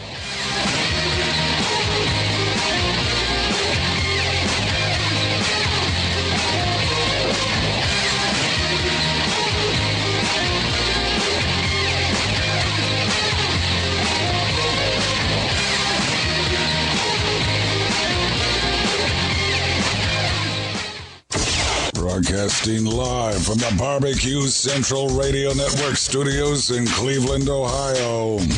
You're listening to the Barbecue Central Radio Show. Once again, here's your host, Greg Rempe.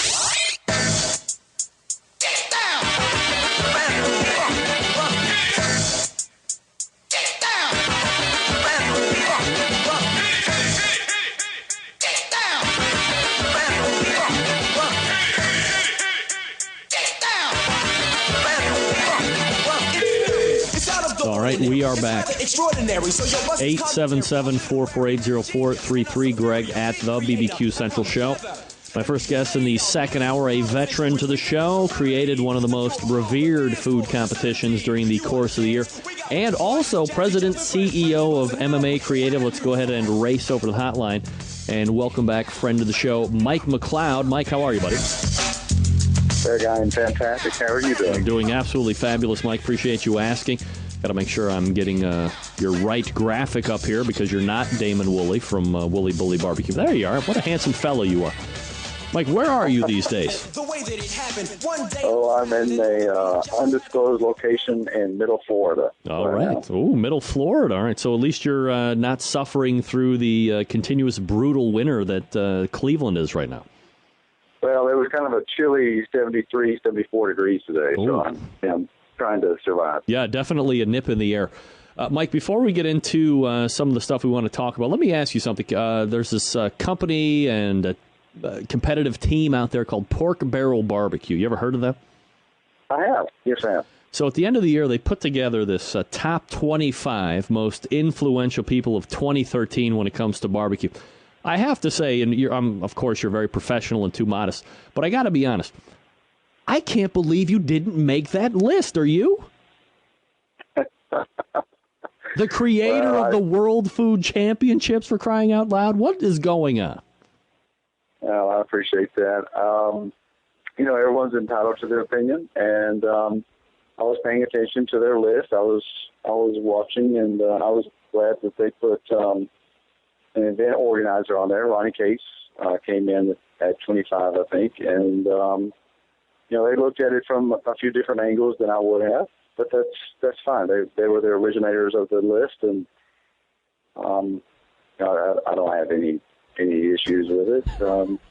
I think beyond the World Food Championships, though, I think our impact of prize money and attention to barbecue over the past 6 to 8 years in the KCS network is certainly more significant than what we did with the World Food Championships, although I think the World Food Championships will become the biggest thing in competition food and what we call food sport. I think maybe my time, if they're going to do that annually, my time will be later. It's just they don't see or think that our impact is that critical right now, and I'm okay with that. It's their opinion.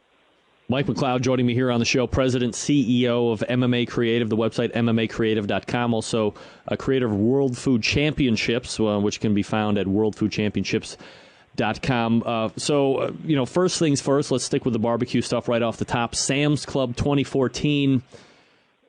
Was there any trepidation leading in before the formal announcement that Sam's was or was not going to do this year, or was it a for sure thing pretty much going it? Until the fat lady sings, I use that term loosely in barbecue, there's always trepidation, right, until you can make an announcement. But we knew Sam was coming back. We just didn't know to what degree and to what level. It did take longer this year than we expected. We worked with them closely. They had some internal organizational changes and things that were going on that we had to weed through and had to be patient for. But we knew all along that they were coming back. We just couldn't make the announcement, and I hated it for the barbecue industry itself, because I know a lot of people make their schedules and wait for the Sam's Club schedule to come out before they make their annual schedule. So we were sweating bullets the whole time because of that reason, not because we didn't think Sam was going to come back. It was just a matter of juggling Tootsie Balls there. If Sam's would have decided to take, because of, big organizations change from time to time and different decision makers come in. Being a sales guy by profession, I understand, what that's like and having to suffer through that stuff. If Sam's would have decided to take a big step back or potentially not do it this year, do you think that would have been a tremendous setback for the sport of competition barbecue, or is it something that easily could have been overcome and potentially backfilled at some point?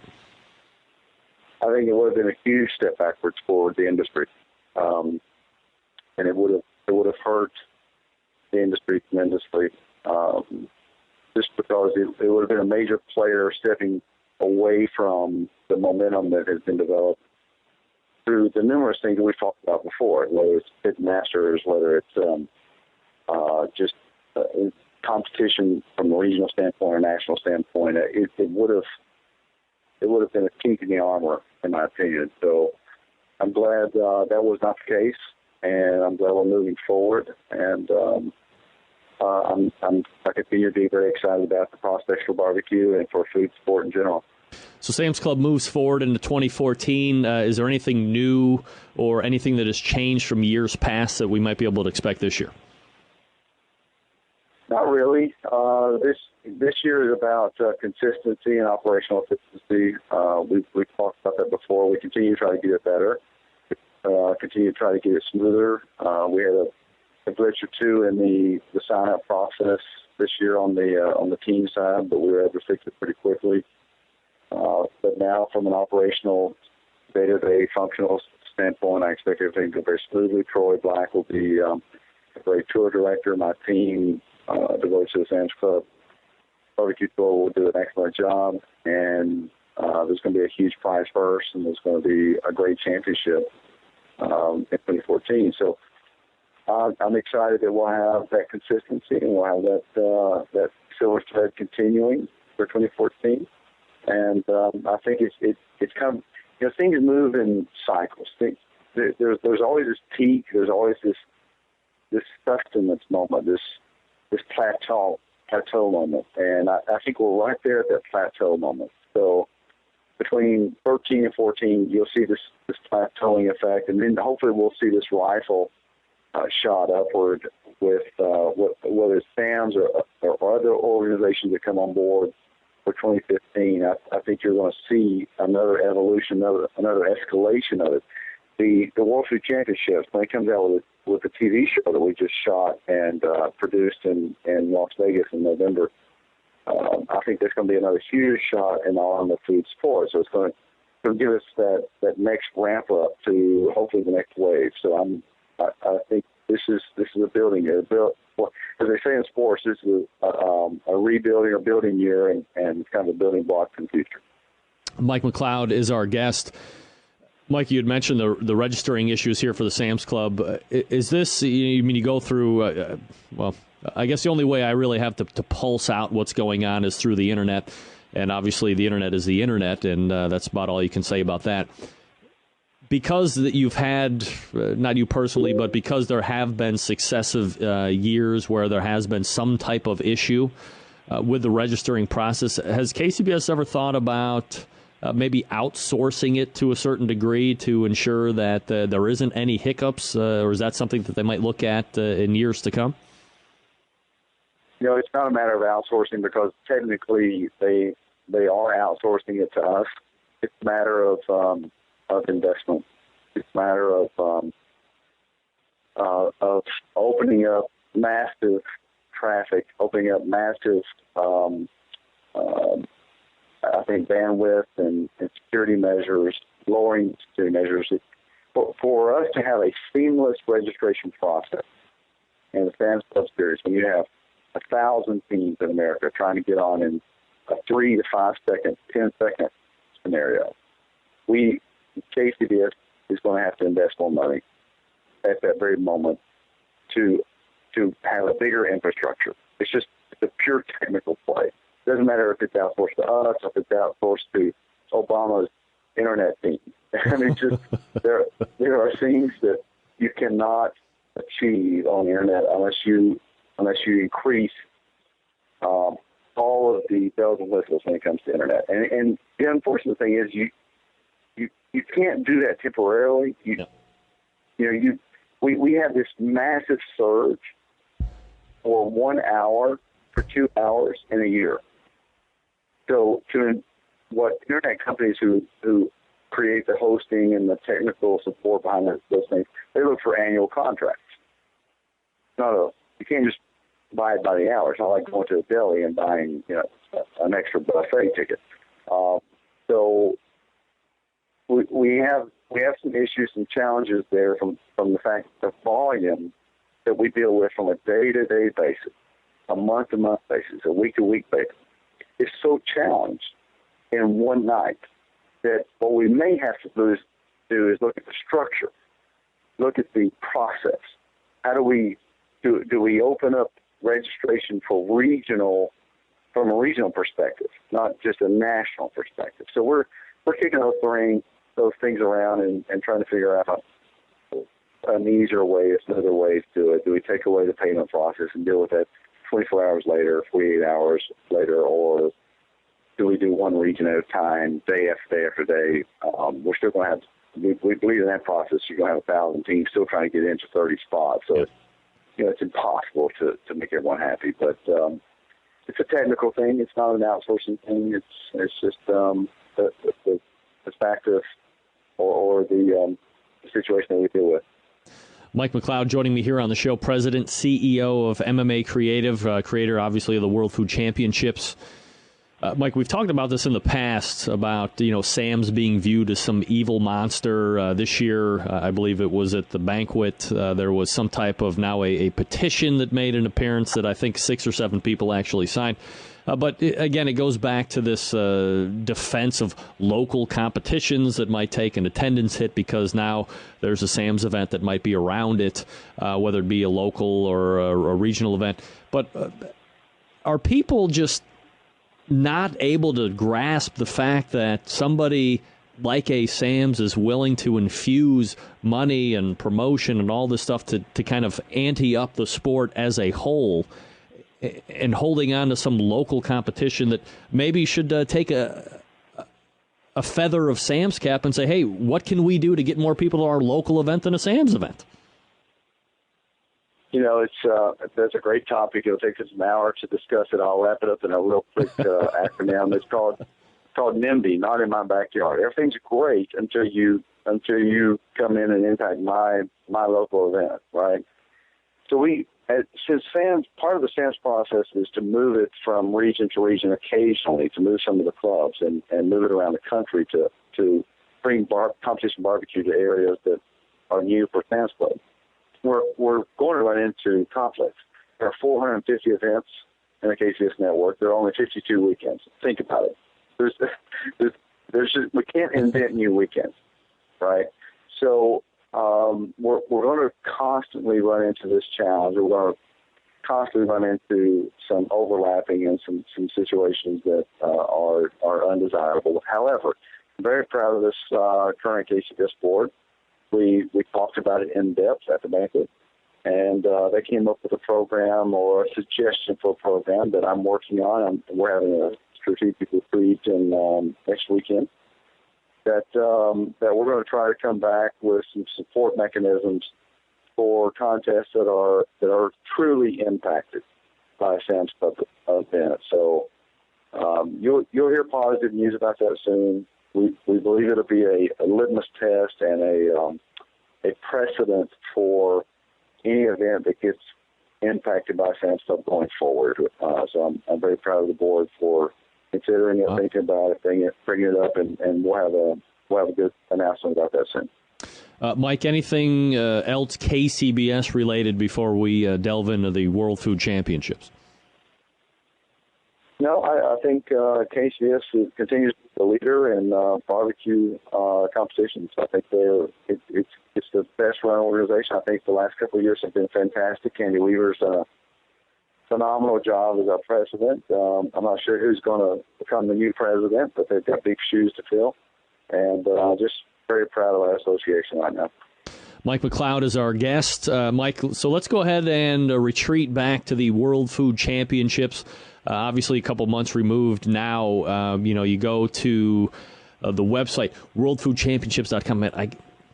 I don't like to come off as a kiss-ass, Mike, but the sizzle reel that you have for the 2013 event gets me all pumped up and jacked up. I mean, it's one of the most well-produced sizzle reels that I've seen for an event, which probably just goes to show or lends to the credibility why this thing got like a TV show, right?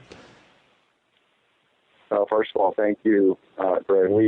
We invested a lot of time and a lot of resources into that sizzle reel. We wanted to capture the essence of food sport and what the World Food Championships were about, not only from a barbecue perspective, but from numerous competition angles, whether it's burger, chili, dessert, recipe, pasta, etc. People are so passionate about food sport that it's something it's a story that has to be told. It needs to be told, and I feel very fortunate to be in a position to create an event that trumps that and celebrates it on an annual basis. We truly believe it's going to become a Super Bowl of food sport, and wait till you see the television, the true television production. What we did with the sizzle reel is what an amateur company does. The people that we're working with now, Sharp Entertainment, 19 Entertainment, Sharp Media Group, they produce American Idol. So we couldn't be aligned with a better company to produce a better program, to replicate a better example of what food sport is all about, and we're just tickled to death. I get to see the first episode. We're the 6th episode of the created for the 2013 World Food Championship, and I get to see the first episode on Monday, and I'm just giddy. I can't wait to see it. Mike, as far as the first event that took place, 2012, you go do the second event here in 2013. Logistically, what did you learn from the previous year that you were able to improve upon for this past event? We learned 1,000 lessons, and we boiled it down into 4 critical areas. And one of the critical areas was operational efficiency. We had to make sure everything was smoother, more compact, and more logistically sensible, and we were able to accomplish that from an organizational standpoint. And it helped, and it was necessary because TV came in. There were 10 TV film crews this year at the 2013 Food Championships. And if we had not experienced what we did in 2012 and tightened things up from an operational standpoint for 2013, we would not have been able to accommodate the film crews and what they need to achieve for 2013. So we do what's called a COE, a correction of errors process in our organization. And when we came out of the 2012 event, we had a 48-page document, and we tackled those things day in or day out until 2013 came around. And I was very proud of my staff. I was very proud of our organization for achieving phenomenal feats and getting ourselves ready for prime time, because we had to be ready. TV was there. Every eye was on us. Every camera was rolling. And we couldn't hide any awards that existed or any major hurdles that existed. So we were able to remove those things in 1 year, and that was a phenomenal feat. Mike, in the end, were you surprised that the 3 teams standing at the final table were no less than 3 barbecue teams? No, I was very proud of that. In fact, I think it underscores how great the barbecue industry is. Everyone is from burger to dessert to the barbecue team, the pitmakers.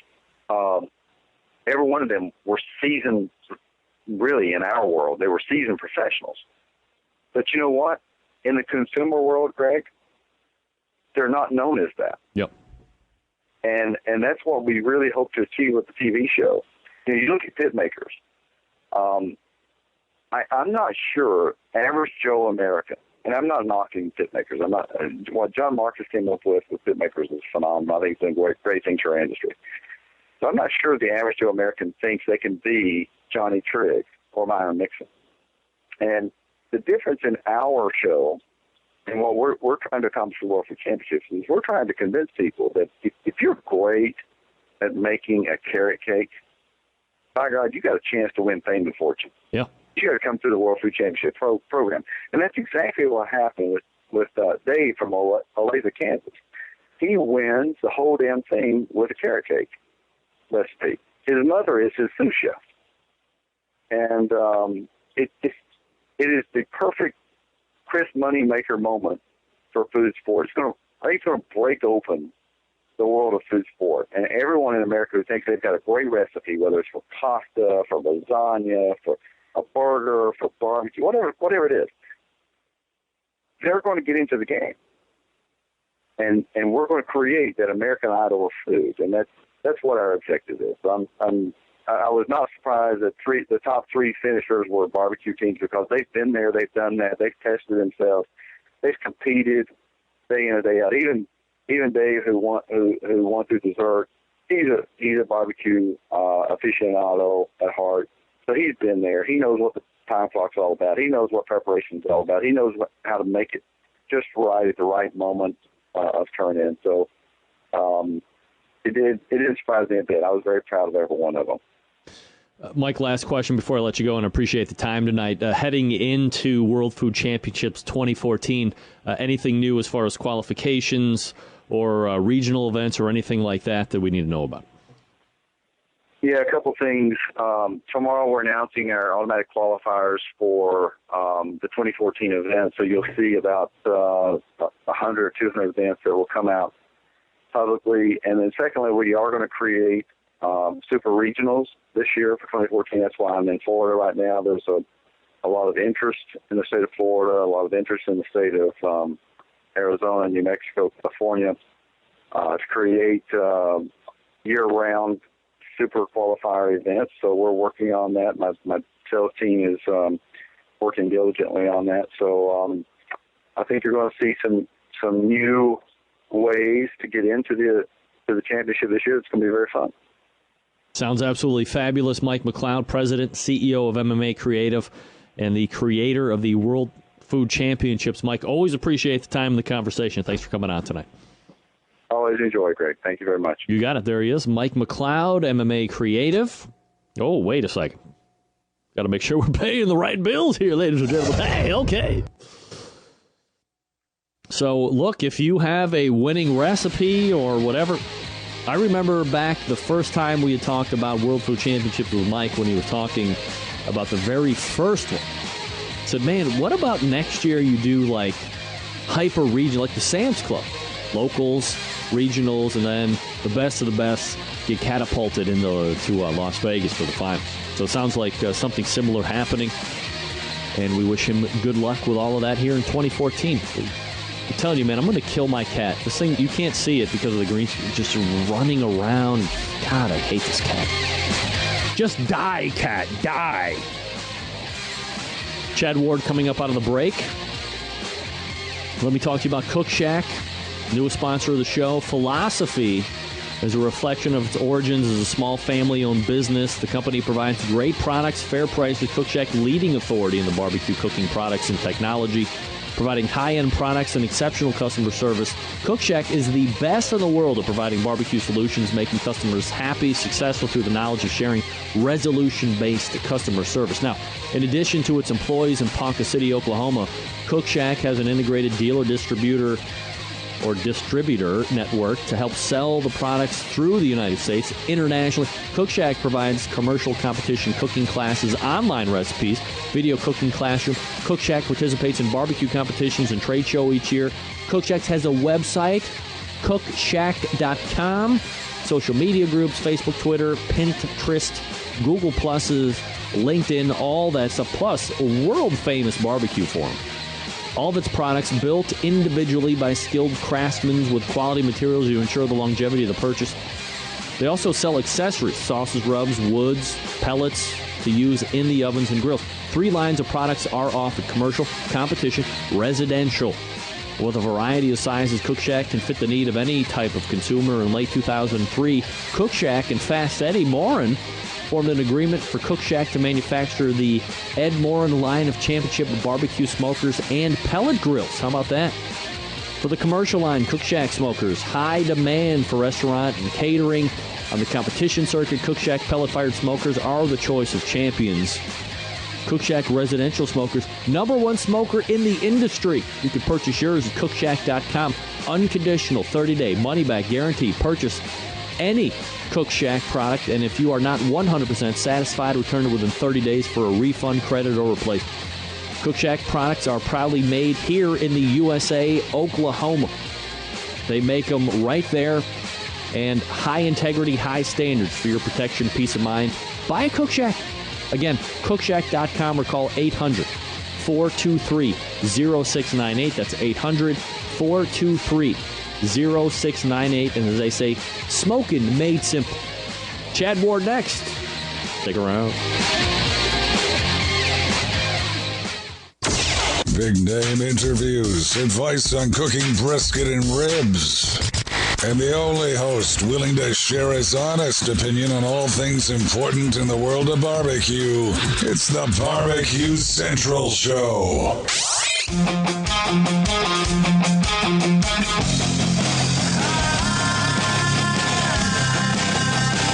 All right, we are back. 877-448-0433. Greg at thebbqcentralshow.com.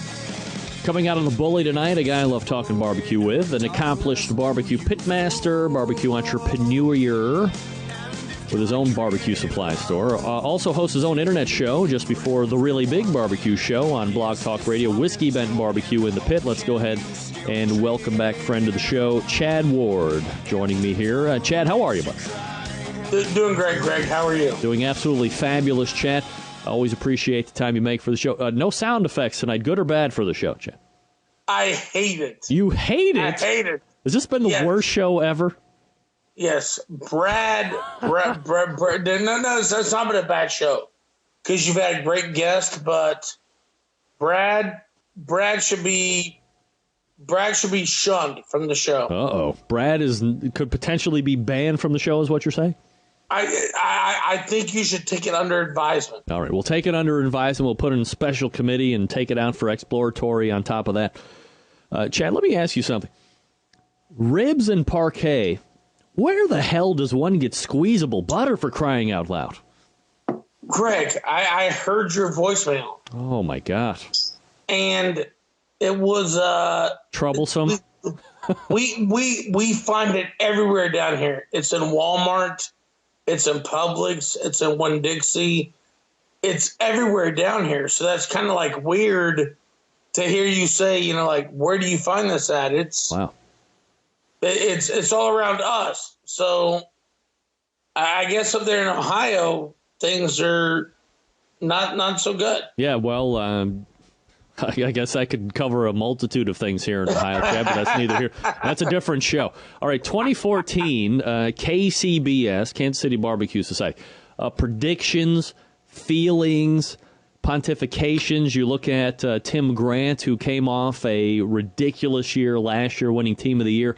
Of course, right on the heels, literally, Donnie Bray of Warren County Pork Choppers having one less grand. I mean, tied at number, but then you have to go back and start doing the tie break stuff. These two guys were cooking out of their minds, and then 2 weeks ago, Donnie Bray just shows right up and wins right out of the gate, which shows that perhaps he's got the momentum rolling. You're well steeped into competition barbecue. You got your finger on the pulse. What are you thinking about this year?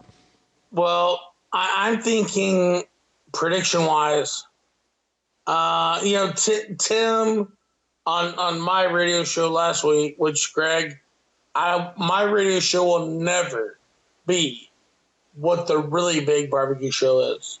Unquestioned. But, unquestioned. And talking to Tim talks about he wants to settle down this year, this and that. Yeah. From talking to Donnie Bray at Pigfest, he does not want to settle down. I got a feeling to take from a Metallica song, Donnie Bray wants to seek and destroy. Wow. He wants to ride the lightning. Yeah. And you know what? The guy, if you look at the Florida towards this time of year is where the KCBS contests are at. Yeah. He comes down here to Plant City, wins GC, forces him and Tim to go to Calhoun to figure out who's the winner is, and then comes back down here to Lakeland and wins Lakeland. Yep. You know what? I don't care what state you're from. You come down here, you win 2 contests in 3 months. You just know how to cook, and you've got it figured out. So you've got to say, I think this year is Donnie Bray's year. Chad, you mentioned Florida, and obviously that played a big part in the end of the Team of the Year process in 2013. Is there a regional thing that you need to account for when you are cooking in a Georgia, when you're cooking in a Florida, or is it you just need to be able to cook well and that will carry the day?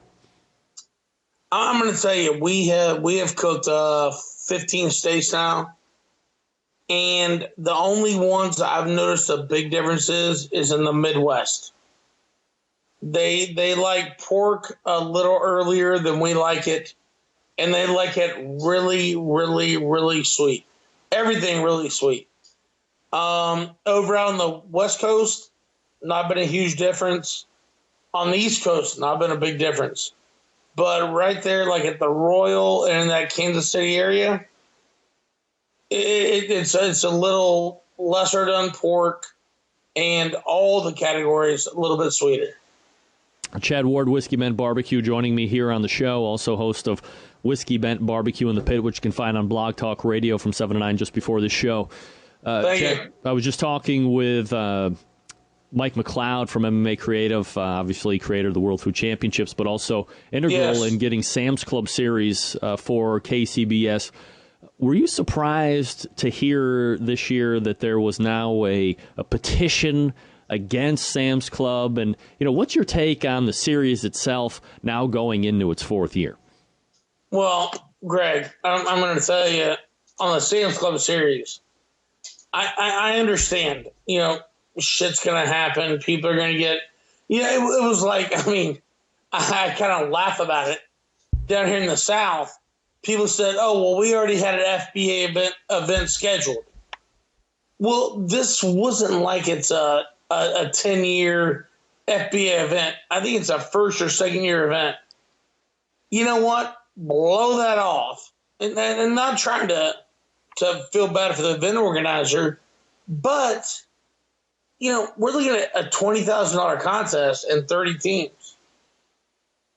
I really think unless Sam's Club goes into, let's say in the Northeast, unless he just goes and says, we're going to put a date against New Holland, or we're going to put a date against Winter Haven, Smoke on the Water. I will tell you what, right now, if they said the Florida date was the first weekend of February, nobody would show up. Nobody. Because everybody that cares to cook Sam's Club will be at Frank's event, which Damon won, and I won last year at Smoke on the Water. And none of us would leave that event. None of us. I know that. I know how we're wired. So it would. You may have guys fly down here and cook it. You may have guys that can't get into Frank's event, go cook it. But the guys that really mean something in FBA would not cook it. So I don't want to say a boycott of Sam's Club because, dude, they're putting up $500,000. You can't boycott that. But if they win against a legendary contest, they're probably going to get, shit options. Chad Ward joining me here on the show, breaking down the Sam's Club deal. Let's flip gears real quick onto a sanctioning body that obviously you're very... Wait. Yeah, go ahead. Greg, can I have 1 second? Yeah. I do want to commend Mike McLeod and his group on the World Food Championships this year. I had heard there was knocks on. It was all over the property the first year. Yep. What they did on Fremont Street and what they did there was an absolute pleasure. So kudos to Mike and the group at MMA Creative. All right, so a sanctioning body that's near and dear to your heart, Florida Barbecue Association. Again, you have a KCBS Team of the Year race that was outstanding. Turn right back around, look down at the Southeast, you see Florida Barbecue Association having a ridiculous Team of the Year race between three different teams. Everybody thinking that Jim Elser was going to kind of go away with it, but Matt Barber kind of, I don't want to say snatches it from him at the end, but wins in the very last event of the year and takes overall Florida Barbecue Association Team of the Year. So ask you for predictions about KCBS. You got your finger on the pulse of FBA as well. Is this going to be a year where Jim Elser is going to be able to go wire to wire this time? Not again, but this time. Or do you see Hot Wachulas repeating, or do you see somebody else coming up and knocking down everybody? Now, Greg. Yo. I carry both of these men's products in my store. No names, please. But I will tell you right now, as a man that statute of limitations ran out, may have used to roll a sports book. Maybe. I will say that your back-to-back winner in the FBA is Hot Wachulas. Wow. So you're going back-to-back with Matt Barber? But but Jim is going to run him. He's going to run him hard. It's going to be like this year. It's going to be like those guys. Well, you heard the story, right? Yes. Neither one of those guys are cooking at Sam's Club Tampa. Because there's an FBA event they don't want to give up points for. Right. So they're going to both drive to Daphne, Alabama, and try to qualify there. And I'm sure they both will qualify there. They are very, very good cooks. Here's my only difference, and here's why I side with Matt, is Matt really does live the business. Yeah, literally. Matt every day is boiling sauces, boiling injections. I mean, Matt is, and Jim, like me, has a real job. So as much as he wants to daydream about it, he can't.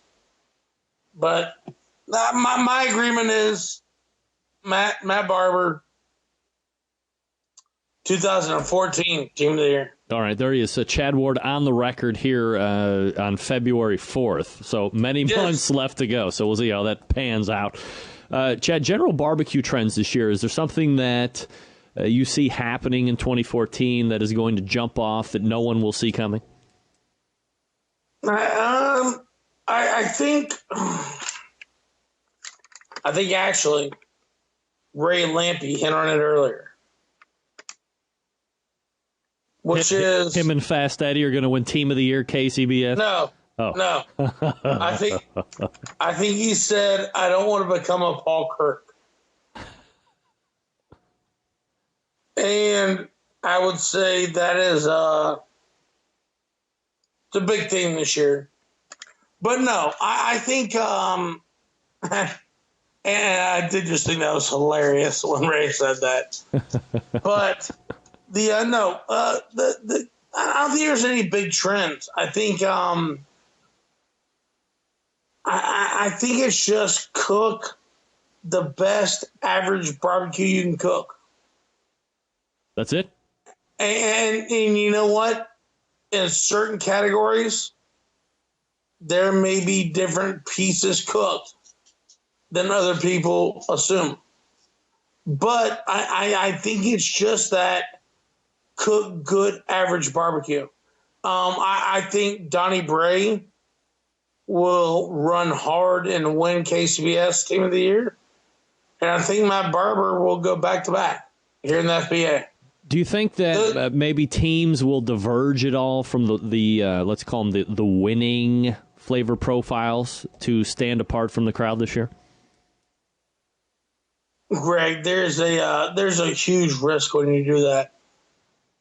And you can just say, hey, we're gonna forfeit this $1,000, and no, seriously, and we're gonna just go outside the box. And if you get a knock or two, you go, well, shit, maybe we need to try it again.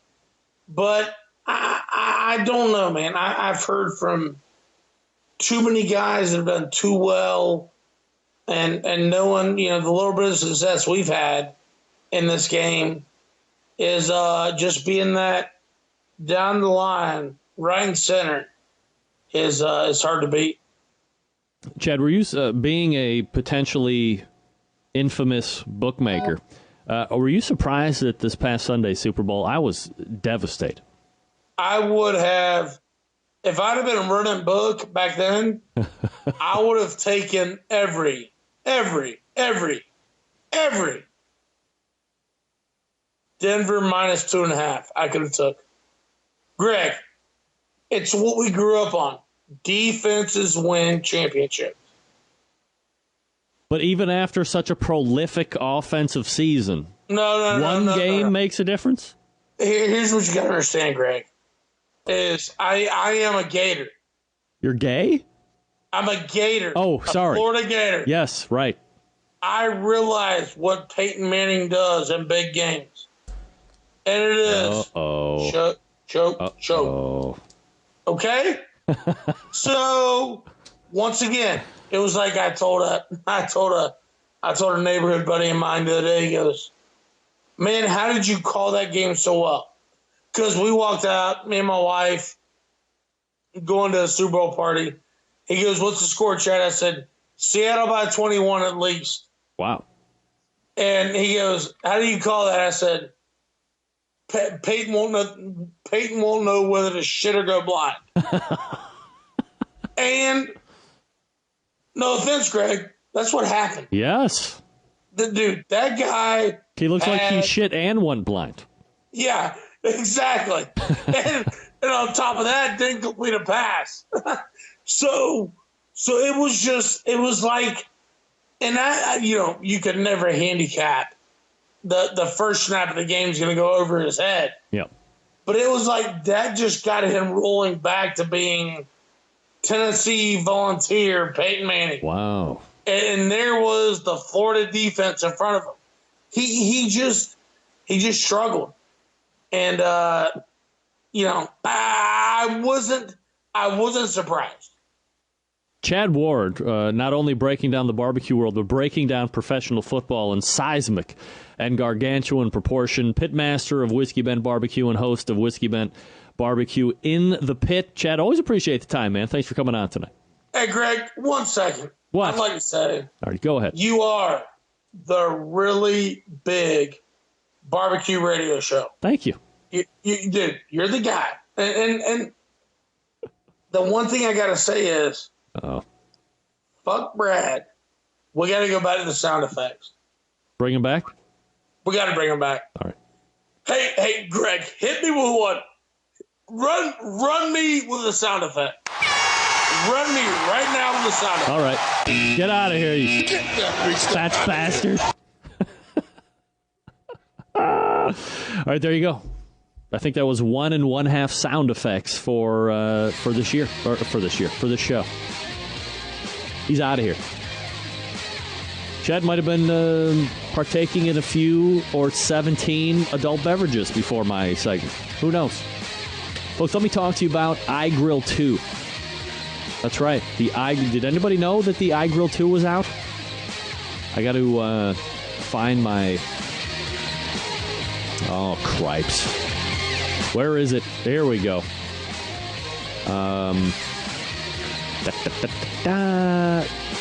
Let's discuss on Monday. iGrill 2. The iGrill 2 is on pre-order right now.